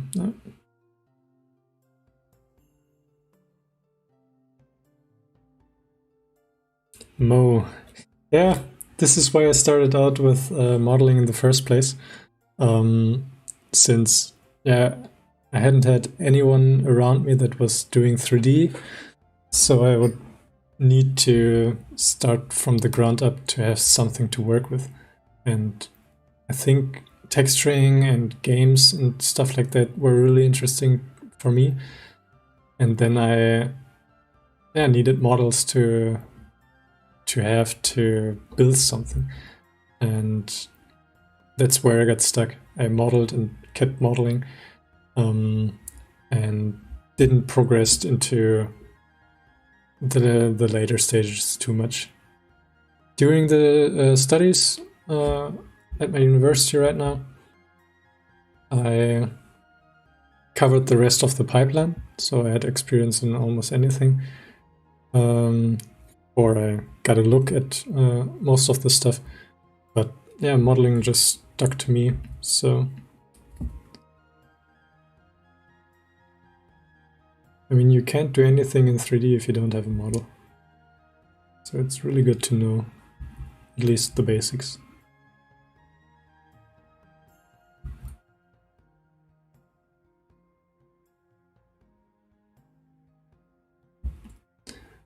So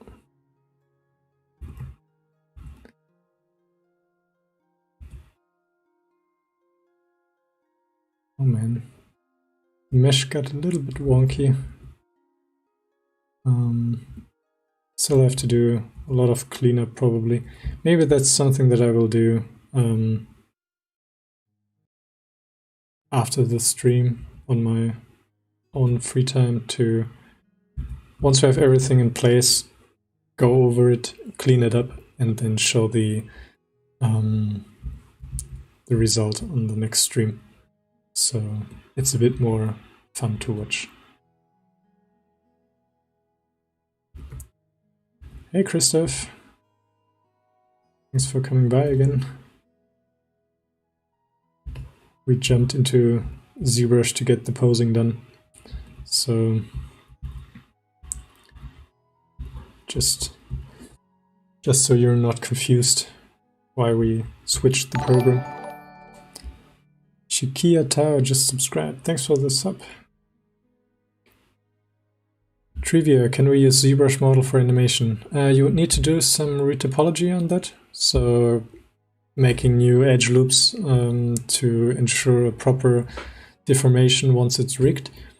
And you can't use ZBrush for animation itself. You would need Maya or Blender for that. So, yeah.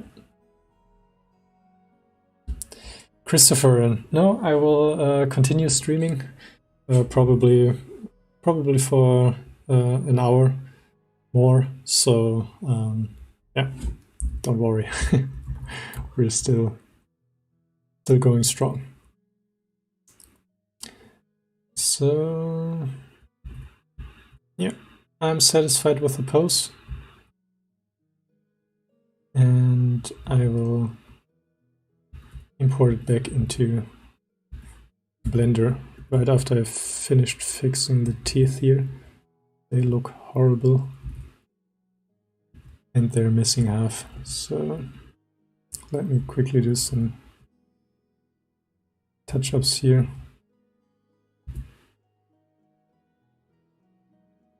I won't make it perfect, but they're a bit more resembling of teeth before.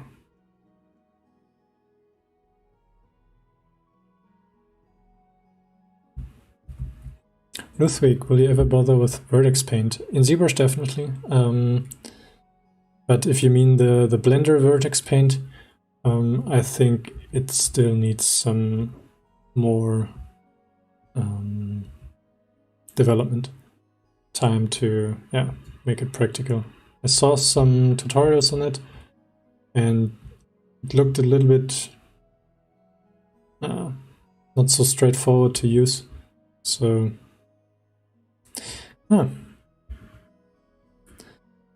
you meant for let me read it again.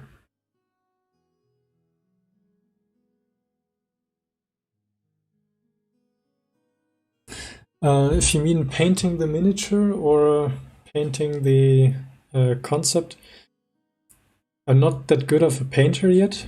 I would like to, in 2D, I would like to get more experience in that, and then I would like to do my own color concepts as well, maybe for doing color concepts for my miniatures. But when it comes to miniature painting, like painting the final print, this is something that I would really like to do. It will still take a bit of time until I can afford the paints and stuff, because they're quite expensive. But I would really like to get back into miniature sculpting, painting. So this is hopefully something that comes later.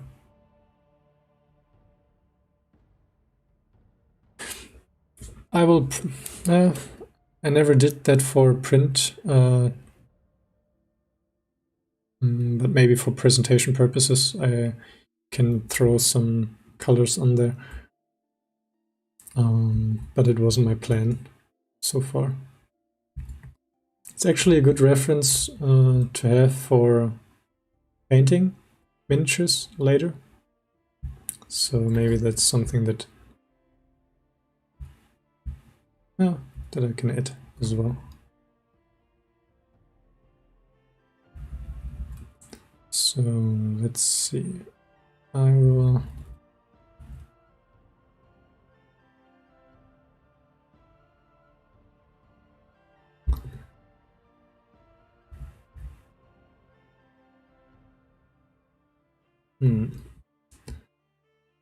let me duplicate the model, then isolate the teeth. So we have delete higher, nope, not delete higher, but delete lower, modify topology, delete hidden. This way we only have the teeth, which we then can mirror over to the other side and integrate into the mouth.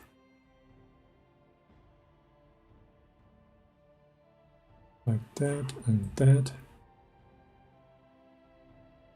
Rotate them backwards and put them into place.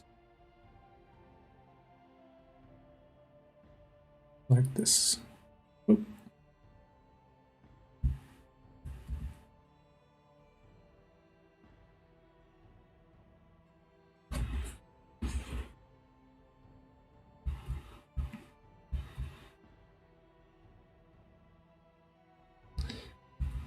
I do like the process so far. If you mean the process of sculpting and stuff, I really like it. And I would love to do more. And I hope I can find some more time after my diploma is done, doing all of that stuff. And getting back to actually painting the miniatures once they're done. So, yeah.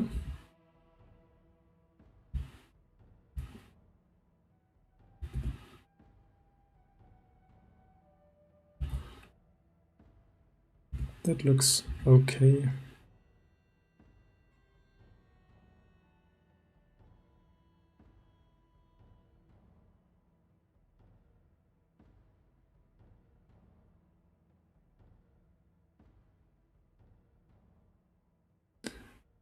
Mo, yeah, that's right.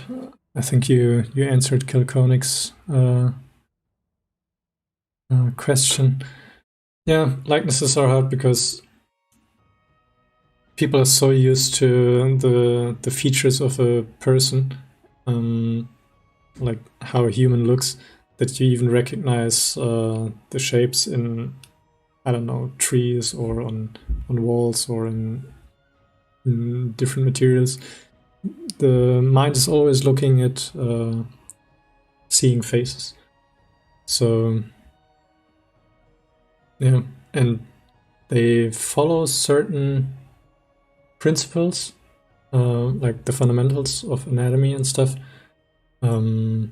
which are really easy to point out if they're not doing, if they're not done correctly.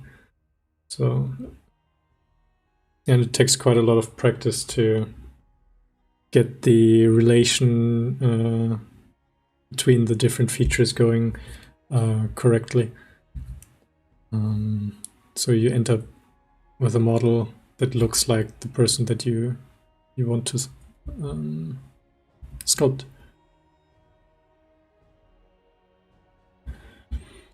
Let me see. Christopher Mert, do you have a 3D printer? Yes, I do have the Elegoo Mars as well as a Nova 3D Bene 4. And they're both great.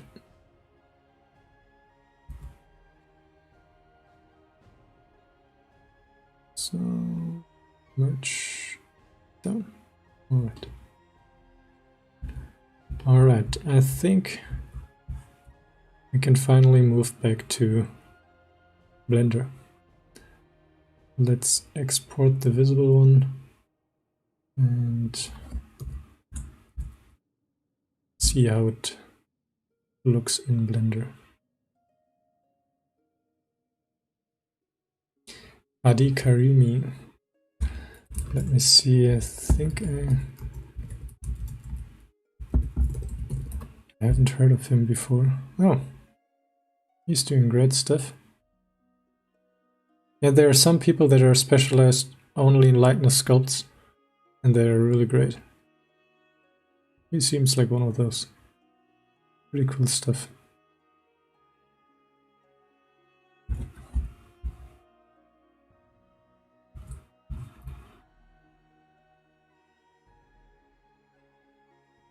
Oh, shouldn't continue sculpting on it. So this was the model that we started from in Zbrush. Let's import the new one. Let's see how it looks.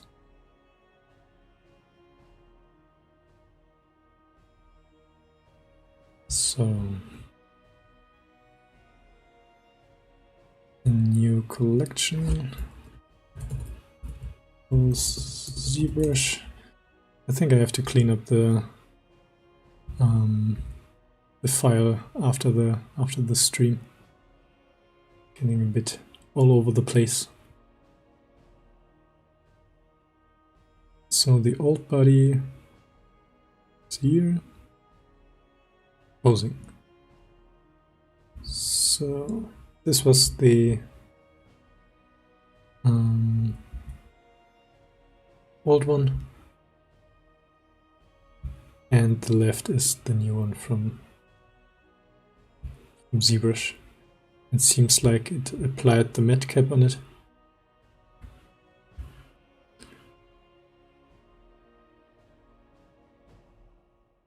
How do you like Blender?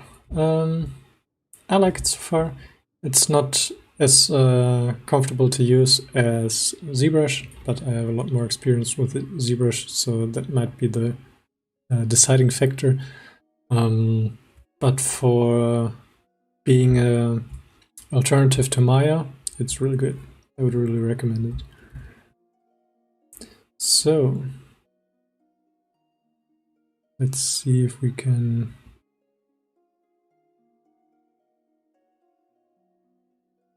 switch it to the normal material. All right.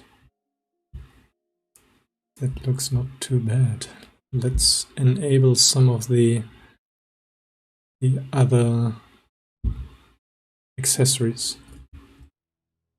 So, and it's not in the old body, but it's here. So the cape is here, that's good.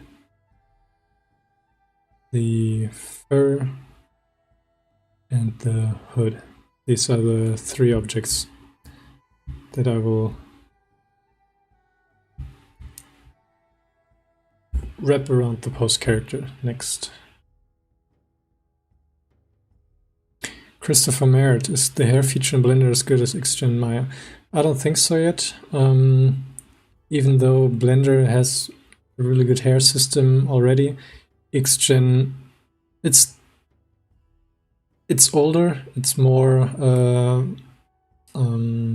production proven. So I don't think that Blender is or the hair system is as good as XGen. So XGen gets used quite a lot in the industry, as far as I know.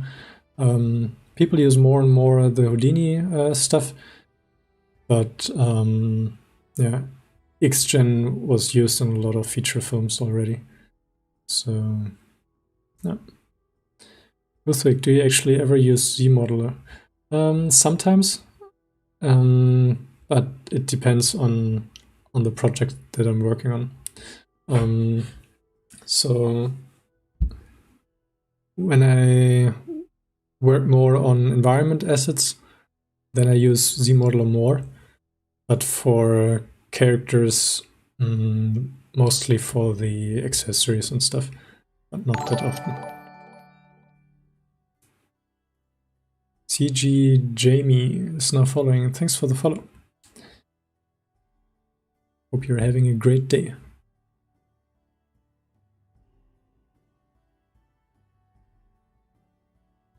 You can share links in the description if it helps the conversation. But yeah, promotion and stuff I wouldn't recommend. Caneldo Dante is now following. Thanks for the follow. Hope you're having a great day as well. Let's see. Bruno Afonso. I hope I pronounced it correctly.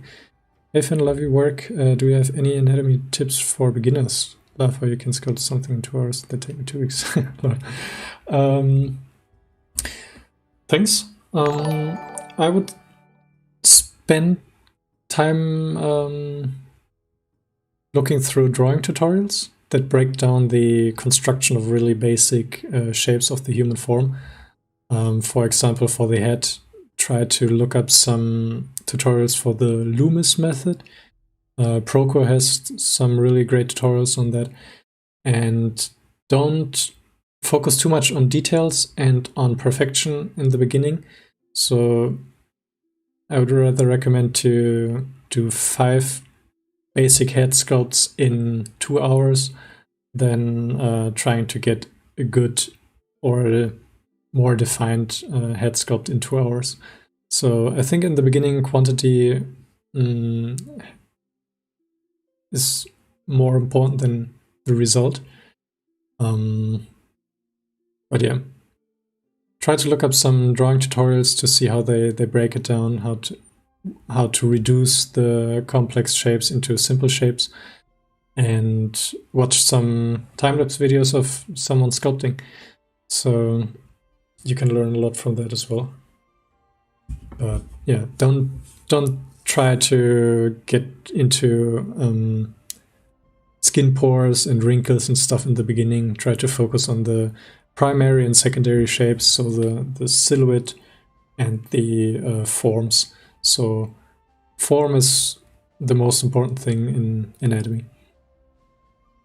Look at the old ancient sculptures. They have no skin pores and wrinkles and stuff at all, but the forms are perfect. So this is a good example for having strong secondary and primary forms.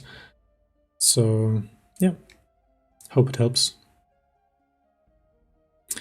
Houdini equals dark magic. Yeah, it's not art.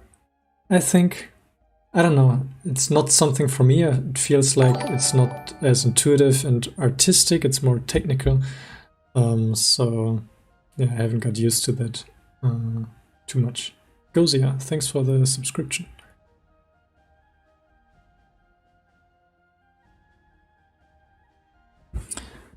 So let's put the rest of the accessories onto the models. So I think when the mesh is not too dense, and could work with the moving tools in Blender. But yeah, help, just subscribe. Thanks for the sub. So I will put the cloth roughly in place, and then I jump into sculpting to get the placement correctly. You can move, push and pull everything around. And nothing is sacred for me here. So if I have to change change things drastically, then so be it. Sometimes I have to redo certain parts of a mesh, or yeah, completely throw away what I already had. because it's not working in a pose. But in this case, everything seems to be useful, usable.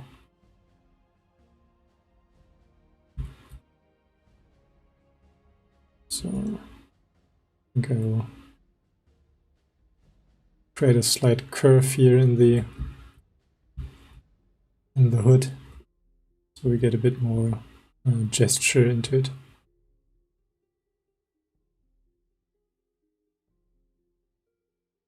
And it will be put over the fur, so I can create a bit of a gap here. And we can move on to the fur.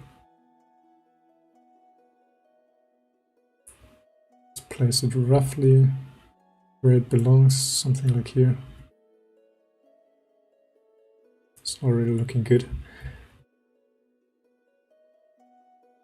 In the past I was a bit shy with the posing, so I only did very slight asymmetric poses because it was a bit intimidating to change so much about the model, but it got better over time, and especially after getting some experience in animation and what a big difference good poses make, I got a more fun doing poses as well. And yeah, did some live drawing in school. We had a bi-weekly live drawing session where we would pose in front of each other and sometimes have models as well that would do some poses, and we only focus on the gesture. So we only had 30 minutes to 2 minutes per pose to draw, so there was nothing, there was no place for getting proper anatomy and stuff. It was only for the gesture. But when it comes to posing, it's pretty helpful to do these exercises, get some studies in.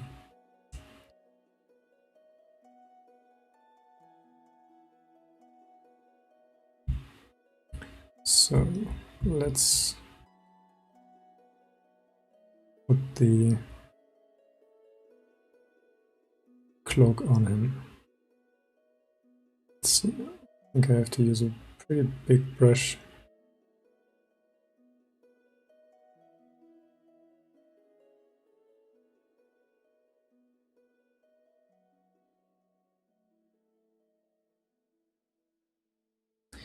Bruno Afonso, thanks a lot. Thanks for the Patreon support. I really appreciate it. This, for me, it has the potential for me to do all of this full-time one day. So I can create more minis, more tutorials, do more streams, and every support is more than welcome. So thanks a lot. And you should have access to the Discord server as well. I started the Discord server last week, and we are a few there already, and we're happy about everyone else that joins, so we can share some tips and share what we are currently working on, maybe get feedback and give each other feedback there. So yeah, thanks a lot for the support. I really do appreciate it.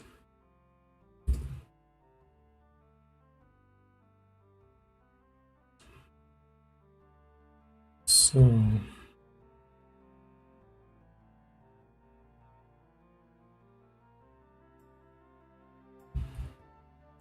this looks not too shabby, I think. Maybe to underline the gesture, or how do you say it? Improve the gesture a little bit. I will put a slight curve in the cape as well, just to give the sense that the twist motion of the character twisted the fabric as well. So I would like to have a slight curve here. And I didn't mention that before, but I did the cape here with the cloth simulation, and yeah, I tried it out several times, tweaked the settings, and animated the ends of the cloth so it wraps around his neck. Yeah, Christopher, yeah, that's right. I did use cloth simulation. I can show you the basics. So I would use plane. Remove it here, and then scale it on the y-axis, and a little bit on the x-axis until I get a shape that has the surface area of the cape I want.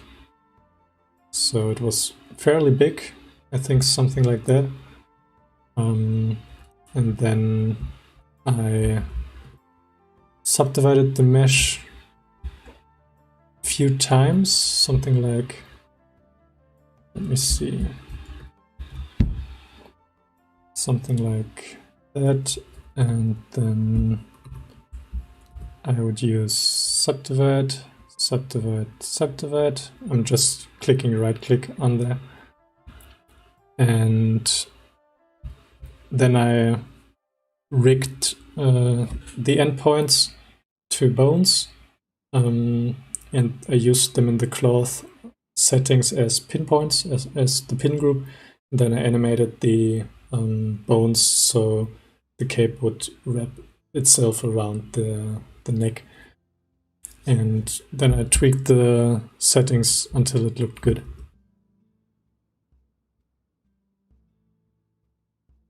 Michael, no, I didn't do that on the stream last time. I did the cape yesterday, I think, because yeah, I wanted to figure out the workflow, and I'm glad that I did it on offline, so not during the stream, because it took, I think, 1.5 hours just for the cape. Because I was trying out the different settings and the simulations, they took quite a long time. So I think I watched a few tutorials on the cloth simulation side. But let me see.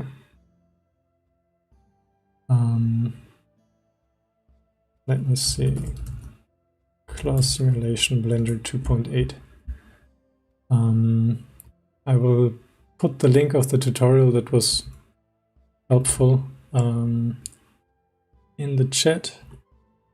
So yeah, with this tutorial I basically did the cape, and for the settings I used some other tutorials that I tried out. So yeah, in combination with the tutorial here, I think you should have everything to get a similar result. And I will probably do some more sculpting on that, but I actually like the results so far as well. So yeah, this is the advantage of Blender, for example, that you have all the simulation stuff in there as well. So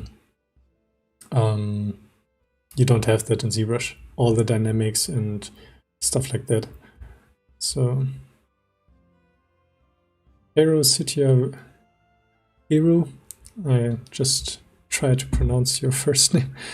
I thought you used the cloth brush. I used the cloth brush for the pants, and I will probably use it a little bit more on the rest of the cloth once I'm done with the posing and edit the rest of the features. But the cloth brush is pretty cool as well. It's slow, but so are simulations. Hope the link helps. Hope you're having fun trying this out, Michael. It's quite a fun process to see how it works, and especially if it at one point gives good results, then it's a lot of fun. So I wish you all the best. Supreme Sculpt. Hey, thanks for stopping by again. Didn't see you in the chat before.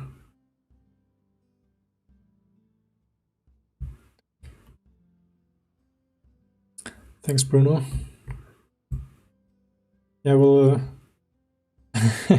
work a little bit more on the face later. The resolution got a bit low compared to the model here before. Zbrush.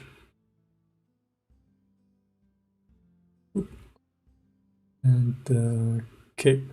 So it had a bit more definition before. So we will bring that back later. But it's making good progress, I think.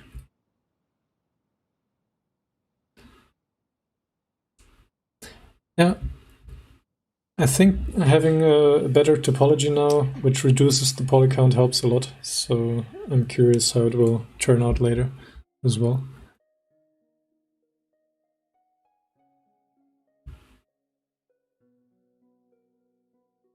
Bruno, the original model was actually coming from Blender as well. So let me quickly turn it off. So this model we created completely in Blender. You can check out the recordings of the last streams on my channel. And yeah, then I tried to start with the posing, but the posing in Blender was a bit, how do you say it, slow.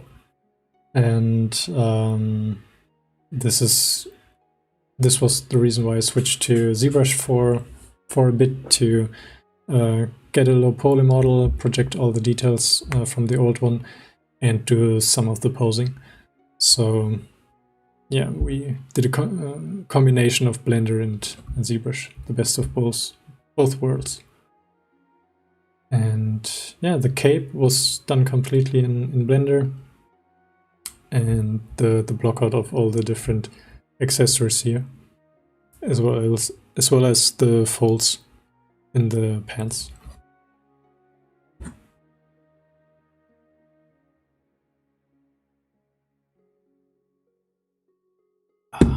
It's pretty hot here. So I think now that we're at a decent place, let me fiddle a little bit more around with the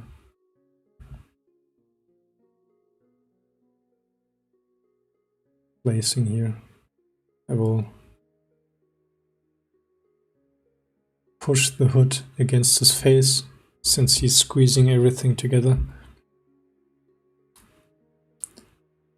Ah, Bruno. Yes, I did use the Transpose Master in Zbrush.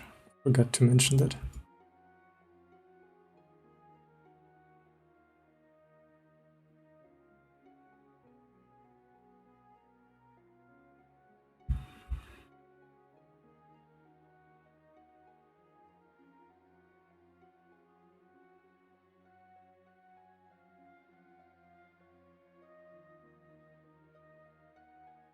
The snake hook brush here in Blender is really cool. There's, I don't think, a similar brush in ZBrush. I mean, there's the snake hook brush there, but it behaves differently. I like the twisting and the rotation of the snake hook brush here, which is making it pretty useful.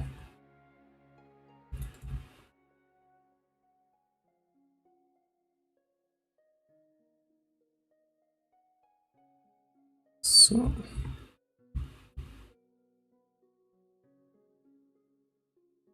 maybe I can increase the surface area here.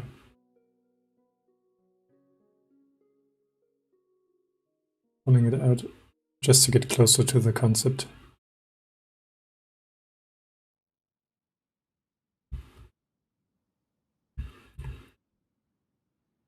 So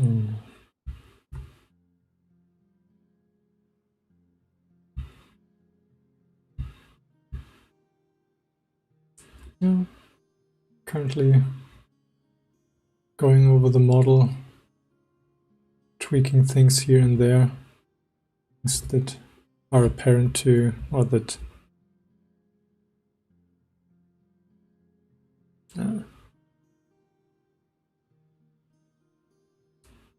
look wrong to me.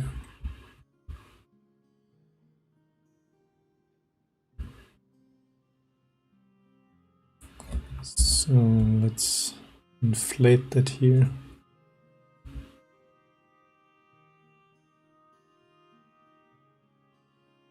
Inflate is a really powerful brush.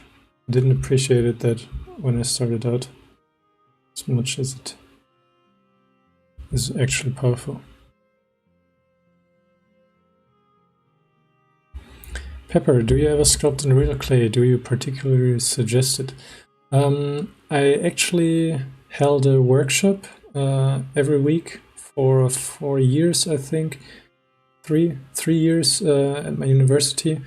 We were sitting together in a small group and were sculpting traditionally in Super Sculpey, which is a plastiline similar to Fimo, but it's finer and doesn't... you have to bake it in order to make it hard. So it's a really cool material to work with, and we did some sculpting with that. And it helps.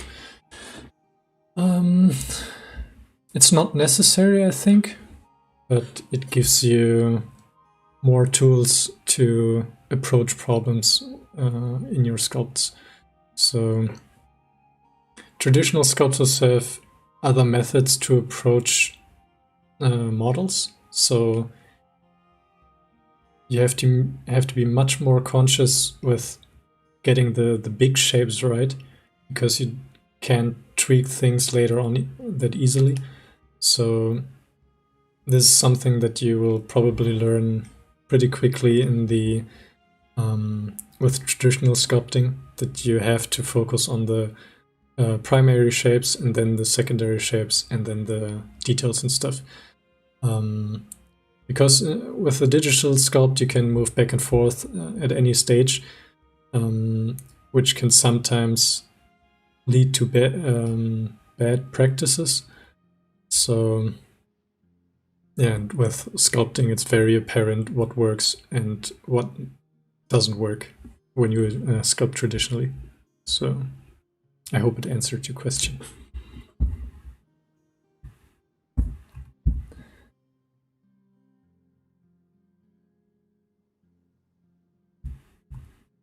So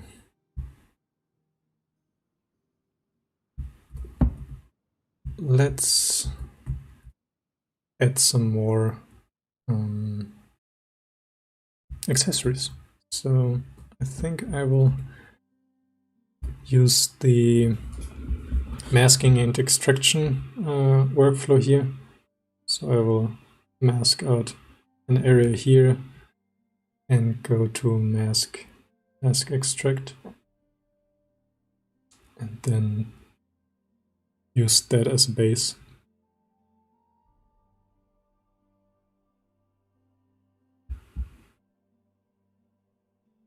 Thanks, Pepper. Hope you're having a great weekend as well. Rest weekend. It's only a few hours for me. So Sculpt Mode. Let's inflate it to give it a bit more thickness. This didn't work too well. Maybe I have to apply the mask extract first. So I will go into object mode,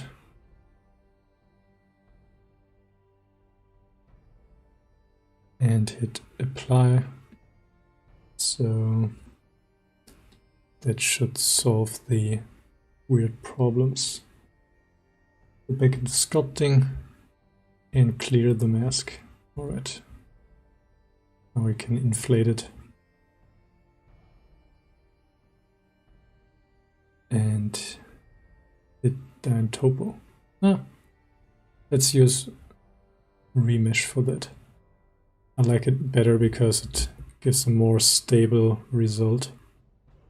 So I will use that and Control R. Let's see. Yeah, it is remeshed already.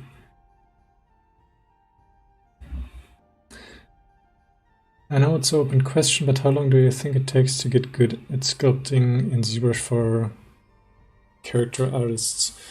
It depends what your own ambitions are. If you want to work for a AAA company, for Disney, or for a games company like Blizzard, then it takes a few years. If you want to work at smaller studios, then it takes less, obviously, because the entry level is not so high. But depending on how much time and effort you put into it, how good the resources are that you learn from, and if you have any prior knowledge like 2D drawing or stuff like that, then it takes less time. And I think if you're really dedicated to it and practice a lot, then you can get a job within a year. I'm pretty sure of that.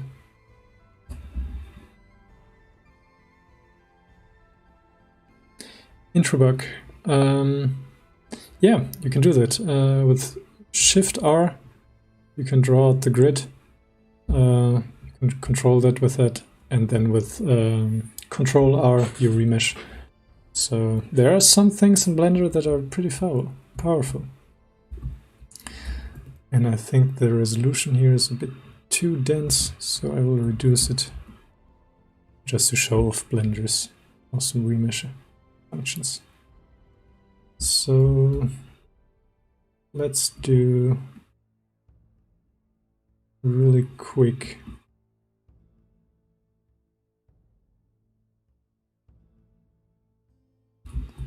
blocking of the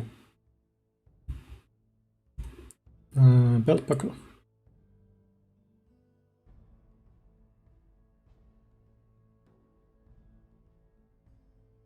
It's not pretty right now.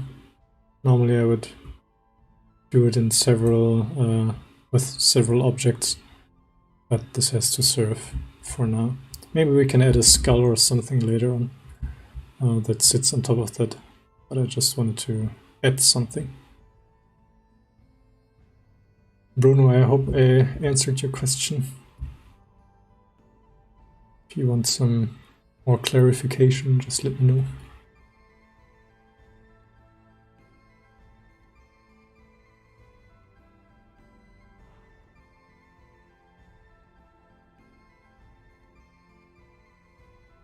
What are the main differences between Blender and Zbrush? The main difference is that Blender is not specialized in sculpting and modeling. So Blender covers all of the production tools that are necessary for making a game or an animated movie, and renderings and stuff like that. So the rigging, texturing, rendering, simulations, editing, compositing, everything is in Blender. And Zbrush is only specialized in sculpting. So they have some box modeling tools as well, which are pretty cool with the Z modeler brush. But yeah, what you do only in Zbrush is sculpting. So they're really specialized in that, streamlined, so you're not distracted with any other tools, and the tools are really straightforward when it comes to sculpting. So yeah, if you only want to focus on sculpting, I would recommend trying out the trial version of Zbrush for a while. And when you want to get more into, I don't know, animation and games, and with the low poly stuff and so on, and into simulation and rendering, then I would recommend Blender. I hope it helps. Hope I answered your question. Joao, the fur has multi-res. Yes, I added the multi-res modifier. Let's see. Just to try out some brushes, some brush techniques, which didn't work out too much yet, because I tried the snake hook brush with the texture enabled, where I would put a alpha map in there, and then I was trying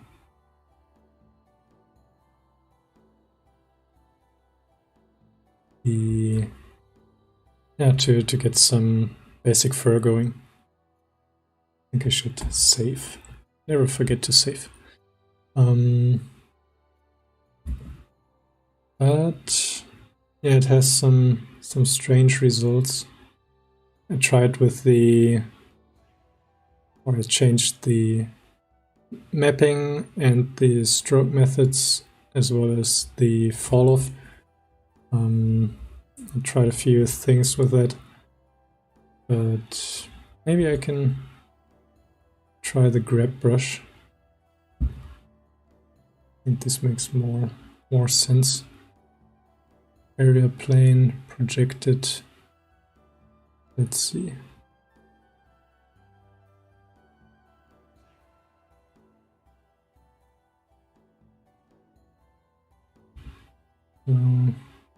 Yeah, maybe that's that could be a brush to get some fur details going.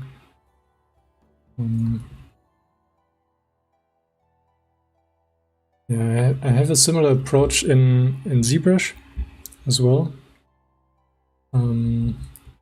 where I would use the snake hook brush with the dotted alpha, and then let me see. Yeah, I could draw out some shapes, and you can get some really nice fur going with that. And I wanted to get a similar result in Blender, but I haven't figured out the settings for that yet. So if you're in Zbrush, this is a really neat technique, I find, to get some basic structure going. So, and it's only for a more stylized look for the hairs. So if you want to do really realistic hair, then you should take some other approaches. Yeah, but maybe just as a doesn't work too bad at the moment.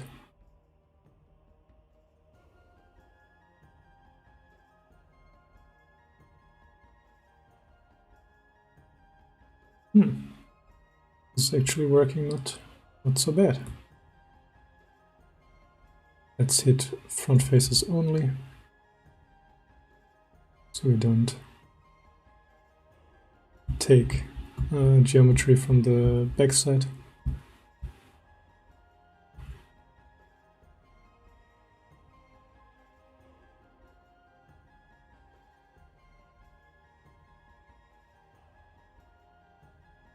Yeah, it's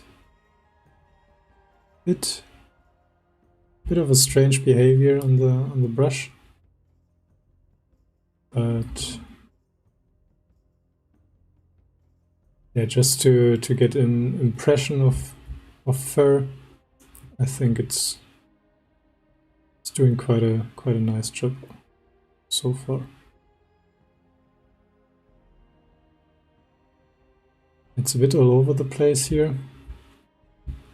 Not so easy to control, but I think as a placeholder it's okay. Yeah, yeah, it's a bit too sharp. Could be a crispy chocolate. Maybe I can get some flow in there.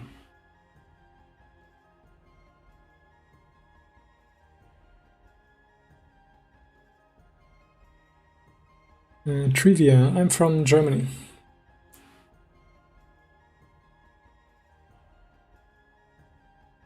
Hey Falk, nice to see you back. Hope you're having a nice Sunday. I don't know where you are right now, but my Sunday is coming to an end. Getting darker soon. I will probably have to do some freelance stuff still today. No rest. So yeah, for a blockout it's fine. And we give some curve to that as well. Just so there's a bit more gesture in the model.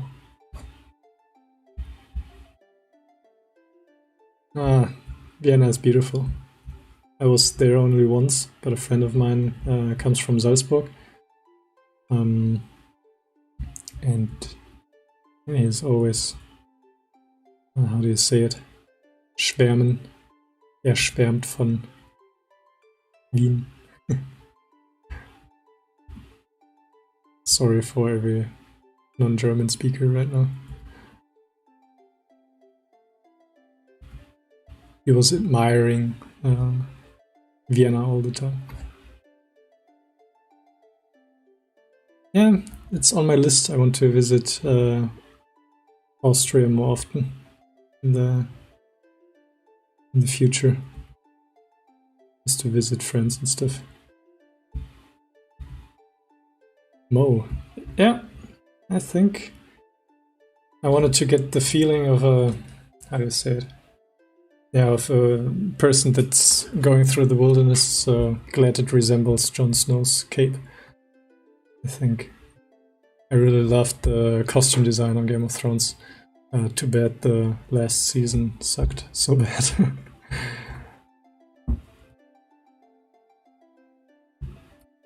I really liked the design of the creatures, and yeah, the costume design was the best that I've seen so far. Or one of the best for fantasy stuff.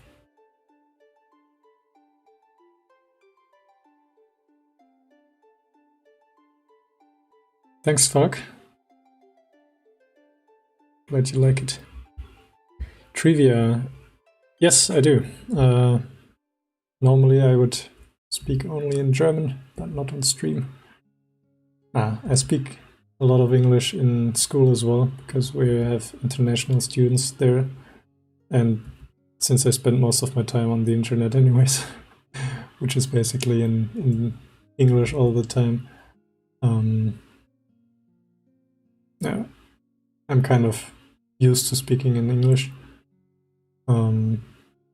But I'm German, yes. I do speak Dutch.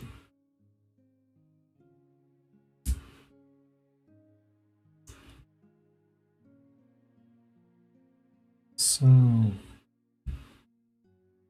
all right.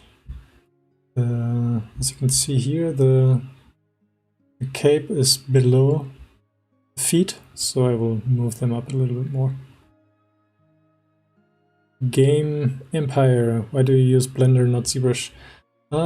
Because I wanted to try out how Blender compares to Zbrush and if I can replace Maya with Blender.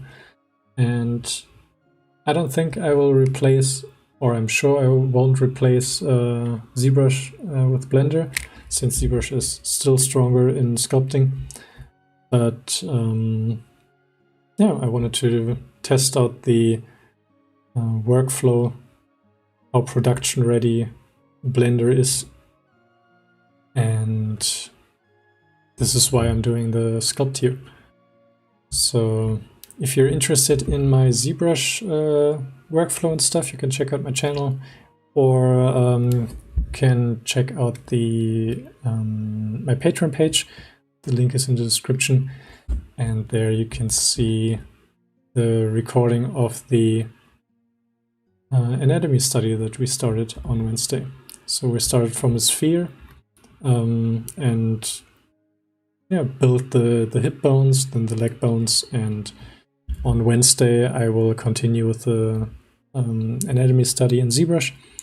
The same streaming time as today, but only then in Zbrush. So yeah, but if you're interested in the recordings, check out the link in the description for my Patreon page, and there you can see the live stream for that one.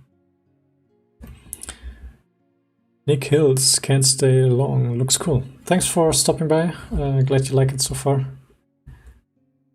I'm really looking forward to printing that one out and then holding it in my hands.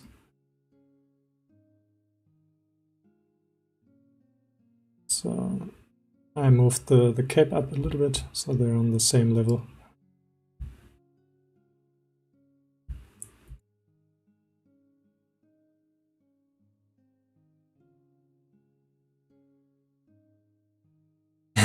Thanks, Falk, for the suggestion.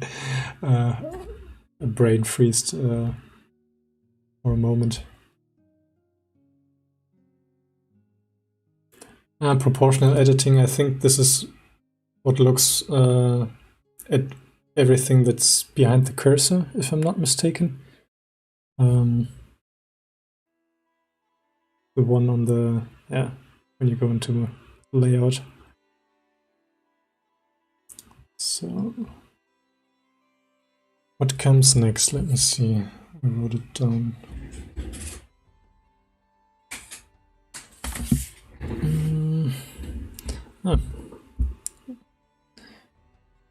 I made a list of things that I wanted to work on still, but yeah, I think I will continue with the arm plates. I think this will add another layer of details. Ah, Shimun, thanks for the clarification.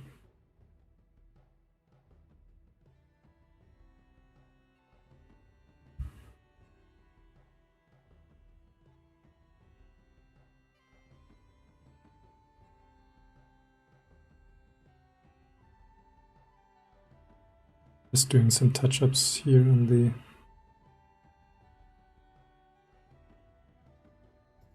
elbow.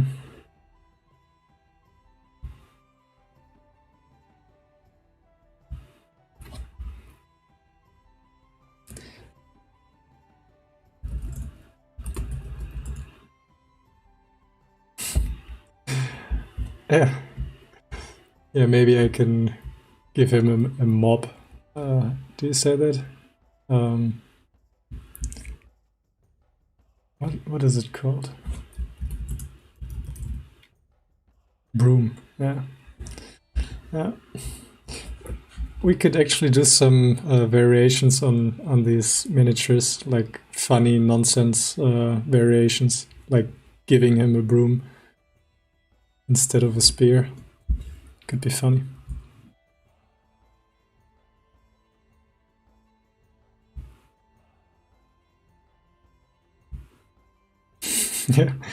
Yeah.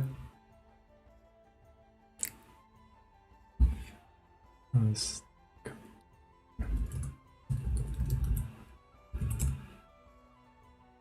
Yeah, pitchfork. Yeah. That would actually fit the character as well. pitchforks and like more the improvised weapons that they stole from innocent villages and stuff.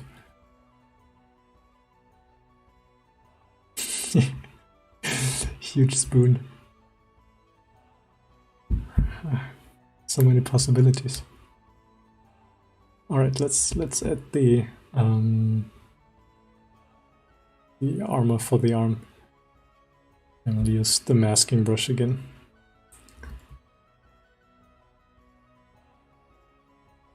This is the fun thing about creating your own miniatures. You can get crazy, do crazy stuff, and get crazy as well.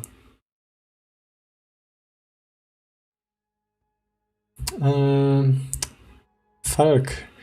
He was supposed to be more of a, I think, scavenger.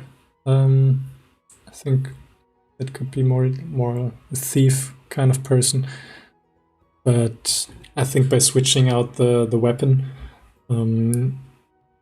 he can turn into different classes. Like, for example, a cook, a chef, or a janitor, or a magician could be as well.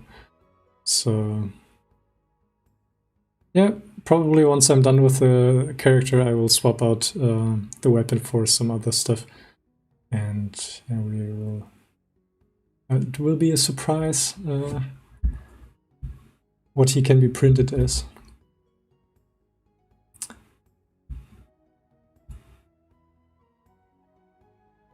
So this mask extract. I think I will increase the thickness this time. Let's see.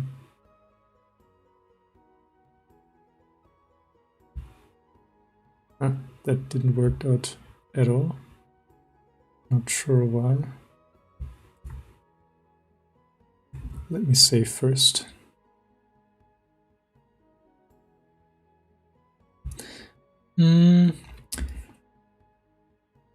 I think I can print the model in one piece, but maybe I will cut off the hands to make it in a way that there are less supports needed for the print, and to give the ability to swap it out with other weapons, which could be fun. So, but it will take it a step further. So, yeah, it depends what's faster and what makes more sense. But having swappable hands would be a nice addition to the prints. But this is still something that I will figure out along the way, I think.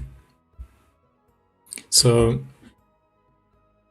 I would imagine it would be quite a lot of fun to have like a how do you say it? A kit with different parts that you can use to apply new accessories and swap out armor plates and weapons for your characters. It's a lot of it's pretty complicated to incorporate that into miniatures. The system behind that. So this is something that I have to develop. But yeah, having swappable heads and hands and more bits and stuff that I can glue onto it customly. Yeah, this is something that I would like to do. You increased the mask threshold, not the thickness. Ah, my bad. So let's see. Mask extract threshold. I see. Then let's put it back and hit OK. Here the thickness. Let's increase it to this. I think that looks good enough for the thickness. Question, do you color the figures when you print them? If so, which colors do you use? For example, acrylics. Missing no uploader. I haven't painted the prints yet that I did, but this is something that I'm planning to do in the future, to buy some colors and do miniature painting again, but they're pretty expensive. So this will come in the future, but I'm using, as a primer, for example, I used the Citadel one, and they're making, it's the brand from Warhammer, if I'm not mistaken, from Games Workshop. So they're making colors as well. And you can use Vallejo, and I think acrylics work too, but yeah, it really depends on the brand. There are a lot of differences there, how thick the paint is, how good the coverage of the paint is, the opacity and stuff. So yeah, look up some miniature painters, for example, Maniac. He is Scott, the miniature maniac. He has some really good tutorials on painting miniatures, or Squidma miniatures. There are a lot of pretty cool channels out there. Michael, yes, I extracted the buckle by accident, so I have to delete it. Let's see. X faces. Yeah, sometimes I forget to clean the mask, so I end up having old masks that give me some geometry as well. So I have to delete that.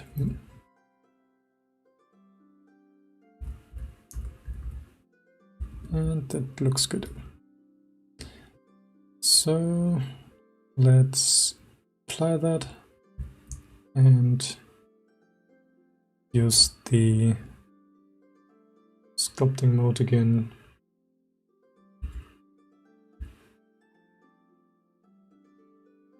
To give it a more even resolution.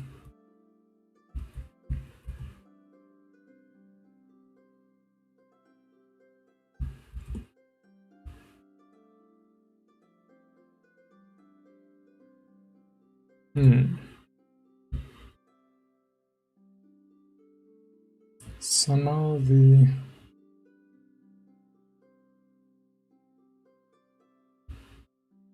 brushes get really... It was the masking brush, and I was trying to smooth the surface, but while having the masking brush, you only smooth the masks. So I wasn't smoothing anything, and this confused me. Shimoon, yes. That was my problem.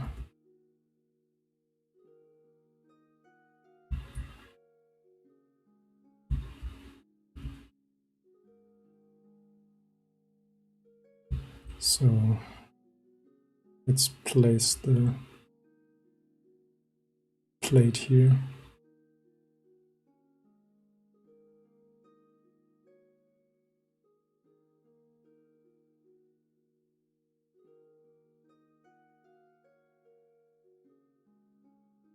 Placement wise, it's at a good place, and I will adjust it a little bit to get the primary shapes to a decent stage.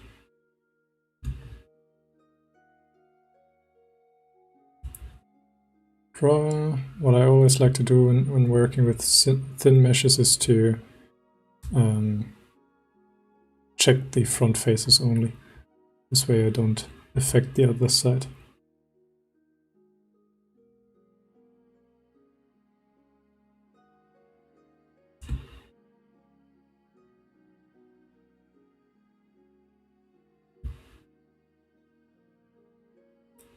flatten. Let's see how well flatten behaves. Falk, random question. Do you know how to program, or have you had any sort of computer science classes? I did some scripting in Python for Maya. I wrote my own autorig in Maya. So when you execute the first part of the script, you get some locators or empty groups that you could place at the joints of the mesh, and then if you execute the last part of the program, it would fill in all the bones and orient everything at the controllers and IKFK, stuff like that. And I did some basic scripting, but I never got into proper programming, which I would really like to get into. There's so much stuff to learn, and programming is one of these things.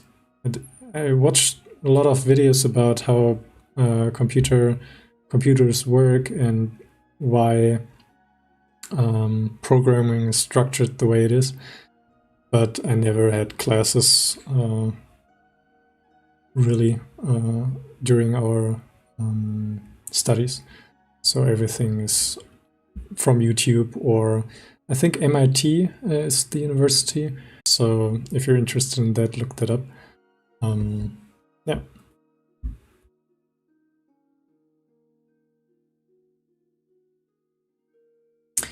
Have you seen Ben Eater's video series? No, I haven't. Is he a programmer himself? Does he do some tutorials?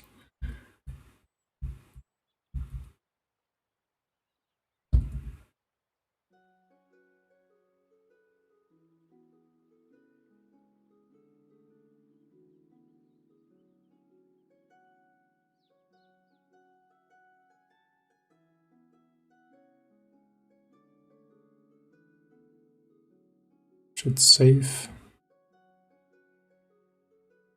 a bit. Just cleaning